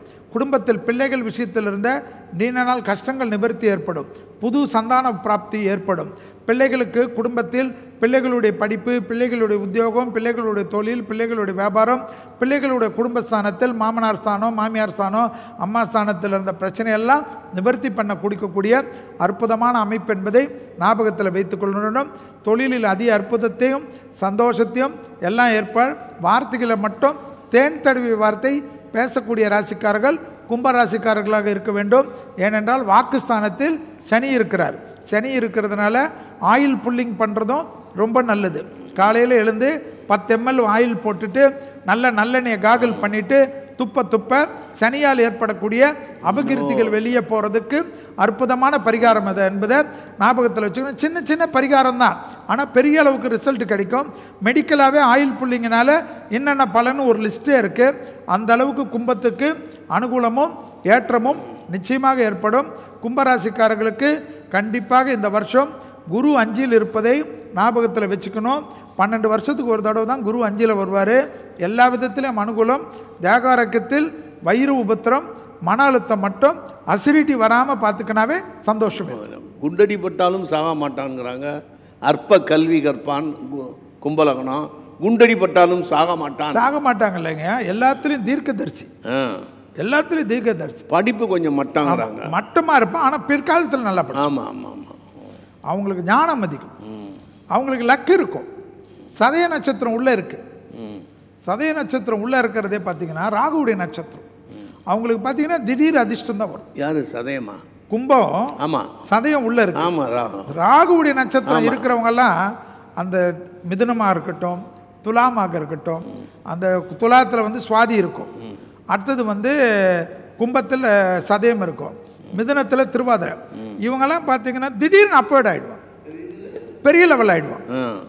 ஏன் வராங்கன்னா அங்கே இருக்கிற ராகு நட்சத்திரம் ஹெல்ப் பண்ணுவாங்க. இவங்க அந்த நட்சத்திரத்தில் பிறக்கவே வேணாம். இந்த ராசிக்குன்னு கொடுக்கக்கூடிய ஒரு அதிர்ஷ்டம். அதுதான் ராகு திசை எப்படி ஹெல்ப் பண்ணுறதோ அதுபோல் இவங்களுக்கு கண்டிப்பாக அந்த ராகுவால் ஹெல்ப் ஏற்படும். அதனால் நீங்கள் கும்பத்தில் பார்த்தீங்கன்னா நிறைய பேர் பெரிய பெரிய பொசிஷனில் இருப்பாங்க. நீதியரசர்கள், அரசியல்வாதிகள், போலீஸ் ஆஃபீஸர்கள், இராணுவத்தில் மேஜர் ஜெனரல்கள், அதே போல் வந்து யூனிவர்சிட்டியில் வைஸ் சான்சலர்கள், நிர்வாகத்தில் கில்லேடியாக இருப்பாங்க. அவங்க வராங்கன்னாவே அப்படியே கதி கலங்கி நிற்பாங்களாம் எல்லாமே. ஏன்னா கும்பம் அந்தளவுக்கு கிரிப் அதிகம். மீனம். அடுத்ததாக கடைசி ராசி 12வது ராசியாக பார்க்கக்கூடிய மீன ராசிக்காரர்களுக்கு இந்த விஸ்வாவசுவில் புத்தாண்டில் பார்த்தீர்கள் என்றால் கண்டிப்பாக ஜென்மத்தில் சனி என்பது மட்டும்தான் நீங்கள் ஞாபகத்தில் வச்சுக்கணும். எக்ஸசைஸ் தான், எக்ஸசைஸை தவிர ஒன்றும் இல்லை. முதுகு தண்டோடம், கால், பாதம் ரொம்ப கவனமாக பார்த்துக்கணும். வாகனத்தில் கவனமாக இருக்கணும். 7.5 சனியிலையும் அனுகூலமாக அமைப்பை ஏற்படுத்தும். கண்டிப்பாக மீன ராசிக்காரர்களுக்கு தேக ஆரோக்கியத்தில் ரொம்ப நாளாக ஏதாவது ஒரு பிரச்சனை 8 வருஷம் 10 வருஷமாக இருந்திருக்கும். அந்த பிரச்சனை ஒன்று வந்து கம்ப்ளீட்டாக தீர்ந்துடும். சர்ஜரி கிர்ஜரி பண்ணணும்னு நினச்சா கூட தைரியமாக பண்ணுங்கள், ஒன்றும் ஆக மாட்டீங்க. ரிஸ்க்கு சர்ஜரியாக இருந்தாலும் வெளியில் வந்துடுவீங்க, சந்தோஷமாக இருப்பீங்க. எழுதி வச்சுக்கோங்க. உங்கள் குடும்ப ஜோசியரை பார்த்து உங்களுக்கு இப்போ நடக்கக்கூடிய தசாபுத்தி மட்டும் எப்படி இருக்குன்னு பாருங்கள். கண்டிப்பாக ஜென்ம சனியில் தொழிலே இல்லாத மீன ராசிக்காரர்களுக்கு தொழில் கிடைக்கும். தொழில் வந்துடும். தொழில் கிடைக்கும், வண்டி கிடைக்கும், வாகனம் கிடைக்கும், பணத்தட்டுப்பாடு போகும். எல்லாருக்கிட்டையும் கையேந்தி இருந்த அமைப்பு மாறும். இவங்க மற்றவங்களுக்கு கொடுக்கக்கூடிய அளவுக்கு வரும். அதுதான் ஆச்சரியமாக இருக்கும். ஜென்மசனி ஜென்மசனின்னு எல்லாம் சொல்லுவாங்க. கண்டிப்பாக பயப்படாதீங்க. ஏன் உங்களுக்கு இவ்வளோ அணித்தரமாக நான் சொல்கிறேன்னா, உத்திரட்டாதி நட்சத்திரம் இருக்கக்கூடிய ராசி நீங்கள். எப்பயுமே எந்தெந்த கிரகம் வருது, எந்த கிரகம் போகுது, அந்த கிரகத்துக்கு அந்த வீட்டில் என்ன பவர்ன்றதை பார்த்து தான் ஜோசியம் சொல்லணும். ஸோ உத்திரட்டாதி நட்சத்திரம் இருக்கக்கூடிய சனி நட்சத்திரத்துக்கு இருக்கக்கூடிய குருவின் அதிபதியாக இருக்கக்கூடிய மீனராசிக்காரர்களுக்கு சனி ஜென்மத்தில் வரைச்ச தொழிலை கொடுப்பார், குடும்பத்தை கொடுப்பார், உத்தியோகத்தை கொடுப்பார், படைப்பாளிகளை கொடுப்பார். மீடியா எழுதுகிறவங்க, சினிமா, ஆர்ட்டு, மியூசிக் இதில் லைம்லைட்டுக்கு வருவாங்க. அதே போல் மேக்கப் ஆர்டிஸ்ட்லாம் பெரிய ஆள் ஆவாங்க. அதே போல் படிக்கக்கூடிய ஆசிரியர் வேலைக்காக இருக்கிறவங்க எல்லாருக்கும் ஆசிரியர் உத்தியோகம் கிடைக்கும். அதே போல் விஞ்ஞானிகளுக்கு விருதுகள் கிடைக்கும், அரசாங்க கௌரவம் கிடைக்கும். அரசு விருதுகள் அதிகமாக பெறக்கூடிய ராசிக்காரர்களில் மீனராசிக்காரர்கள் வருவாங்க. அதே போல் தேகாரைக்கும் கண்டிப்பாக நிம்மதி ஏற்படும், மரணம் பயம் நீங்கும், தொட்டது தொடங்கும், சுபவிரிய பிராப்தம் ஏற்படும். 12ஆம் இடத்துல ராகு இருப்பதனால் கடல் கடந்து போய் தொழில் ஆரம்பிக்கிறது, கடல் கடந்து போய் உத்தியோகம் ஆரம்பிக்கிறதெல்லாம் ஆரம்பிக்கக்கூடிய ராசிக்காரர்களில் மீன ராசிக்காரர்கள் வருவாங்க. 6இல் ராகு வராரு. அதனால் சத்ரு விஷயத்தில் பதட்டம் குறையும். அதே போல் தைரியம் ஏற்படும், ஞான மார்க்கங்கள் ஏற்படும். கோயில் திருப்பணிகள் செல்வது, ஆன்மீகத்தில் இருக்கிறது, அன்னதானம் செய்கிறது, ஏழைங்களுக்கு உதவி செய்கிறது, திடீர்னு யாருக்கோ ஒரு உதவி செய்கிறது, அவங்களால இவங்களுக்கு பெரிய யோகத்தை கொடுக்கறதெல்லாம் ஏற்படும். எனவே வாயில்லா ஜீவராசியிலேருந்து யாருக்காவது ஒருத்தருக்கு வாரத்துக்கு ஒரு நாளாவது உணவளிப்பது பெரிய அளவுக்கு மீனத்துக்கு சந்தோஷத்தை கொடுக்கும். ஜென்மசனியிலும் இந்த தமிழ் புத்தாண்டில் அதிக நன்மைகளை பெறக்கூடிய ராசியில் மீனராசிக்காரர்கள் வருவார்கள் என்பதை ஞாபகத்தில் வைத்துக்கொள்ளும். இந்த ரேவதி நீங்கள் சொன்னதெல்லாம் நிறைய தர்மம் பண்ணுறாங்க, பார்த்துருக்கேன், நான் பார்த்துருக்கேன். மிக சிறப்பாக இருந்தது 12 ராசிக்கும். ஆனால் 12 ராசியில் ஏதாவது மைனஸ் சொல்லலாம் விட்டீங்களே, கொஞ்சம் கொஞ்சம் தான் சொன்னீங்க. இல்லை, மைனஸில் வந்துங்கய்யா நம்ம ஏற்கனவே ஒரு இன்ட்டு கொடுக்குறோம். ஆமாம், கொடுத்தீங்க, ஒவ்வொன்றுக்கும் கொடுத்தீங்க. அந்த அதை அவங்க கடைப்பிடிச்சாவே, அதை கடைப்பிடிச்சாலே போதும். இப்போது நம்ம சொல்கிறோம் ஐயா, மீனத்துக்கு சொல்கிற எக்ஸசைஸ் பண்ணலன்னா எல்லாமே மைனஸ் தான். ஆமாம், நீங்கள் வயிற்றுக்குள்ளே குழந்தை இருக்கும்போது தாயார் மிக ரொம்ப நல்லா இருக்கணும்னு சொன்னீங்கல்ல, அது ஒரு பெரிய விஷயங்க. அது வயிற்றுல குழந்தை சுமக்கரைச்ச வாங்குற ஆசீர்வாதம் தான். ஆசீர்வாதம் தான் பெரிய ஆசீர்வாதம், பெரிய ஆசீர்வாதம். அதுதான் நிற்கும். வயிற்றுல குழந்தைய வச்சுக்கின்னு ஒரே கத்திக்கின்னு திட்டிக்கின்னு சாபம் வாங்கவே கூடாது. கூடாது கூடாது. வயிறில் இருக்கிற குழந்தைக்காவது நம்ம எல்லாருக்கிட்டையும் அமைதியாக இருக்கும், தெய்வம் மாதிரி இருக்கணும். அதுதான் முக்கியம். கர்ப்பஸ்திரீகளாக இருக்கிறச்ச அந்த காலத்துலலாம் பார்த்தீங்கன்னா அவங்க அப்படியே தெய்வத்துக்கு ஏற்ற மாதிரியே அந்த மாதிரி தான் வணங்குவாங்க எல்லாருமே. எல்லாரையும் அந்த வேல்யூஸ் போயிடுச்சு, வேல்யூஸ் போயிடுச்சு. ஆமாம் ஆமாம், அதுதான் தாய் சுமக்கரைச்ச வாங்குற ஆசீர்வாதம் தான் பெரிய ஆசீர்வாதம். நம்ம இங்கே எது வேணுமா நிற்கும், சொத்துக்கள் நிற்கும், பணம் நிற்கும், போயிடும். ரொம்ப ரொம்ப ரொம்ப சந்தோஷம். உங்கள் நேரத்தை விட்டுட்டு நீங்கள் பெரிய பிஸி, நானாவது நீங்கள் எனக்கு வேலை இல்லை. உண்மையிலேயே ரொம்ப ரொம்ப நன்றி. மிக அருமையாக. இந்தியா கிளிட்ஸ் நேயர்களுக்கு அனைவருக்கும் இனிய தமிழ் புத்தாண்டு நல்வாழ்த்துக்கள். உங்கள் வாழ்க்கையில் எல்லா நலத்தையும் எல்லா வளத்தையும் பெற வேண்டும் என்று எல்லாம் வல்ல ஸ்ரீ ராகவேந்திர மனதார பிரார்த்தனை செய்து கொண்டு விடைபெற்றுக் கொள்கின்றேன். நன்றி, வணக்கம். இந்தியா கிளிட்ஸ் நேயர்களுக்கு வணக்கம். மிக அருமையாக 12 ராசிகளையும் சொன்னார், மிக சிறப்பாக இருந்தது. நான் சும்மா பாலபாடம் தான் ஜோதிடத்தில், எல்லாம் அனலிட்டிக்கல் கிரிட்டிசிசத்தெல்லாம் ஜோசியத்தை பார்ப்பேன். அதில் சில சந்தேகங்களை கேட்டேன், மிக சிறப்பாக சொன்னார். 12 ராசிகளை பற்றியும் மிக அருமையாக விவரித்தார். கேட்டுக்கொண்டிருக்கும் அனைவர்களுக்கும் நன்றியும் வணக்கத்தையும் தெரிவித்துக் கொள்கிறேன். நன்றி, வணக்கம். உங்கள் பிரார்த்தனையை புனிதமாக்க வந்துவிட்டது தீபம் அகர்பத்திகள். கரித்தூள் சேர்க்காத பரிசுத்தமான தீபம் அகர்பத்திகள், ஒரு தெய்வீக அனுபவம். Presta Premium Women's Wear. Let your body love it. க்ஷேத்ரிதிக்கு பிரின்ஸ் ஜுவல்லரியில நீங்க வாங்கும் ஒவ்வொரு 8 கிராம் தங்க நகைக்கும் 2000 மதிப்பிலான தங்கம் இலவசம். வெறும் 1000 ரூபாய் செலுத்தி இன்னைக்கே கோல்ட் ரேட்டை லாக் பண்ணுங்க. இனி வீட்லயே பானிபூரி செய்யலாம் எல்லாரும். ஆச்சி பானிபூரி கிட். மந்திரங்கள், பக்தி கதைகள், வேதங்கள், பக்தி பாடல்கள் மற்றும் ஆன்மீக சொற்பொழிவுகள் மூலம் உங்கள் ஆன்மாவை புனிதப்படுத்துங்கள். இன்றே ஆலயா ஆப்பை டவுன்லோட் செய்யவும். இப்போது ஆப் ஸ்டோர் மற்றும் பிளே ஸ்டோரில் அவைலபிளாக உள்ளது.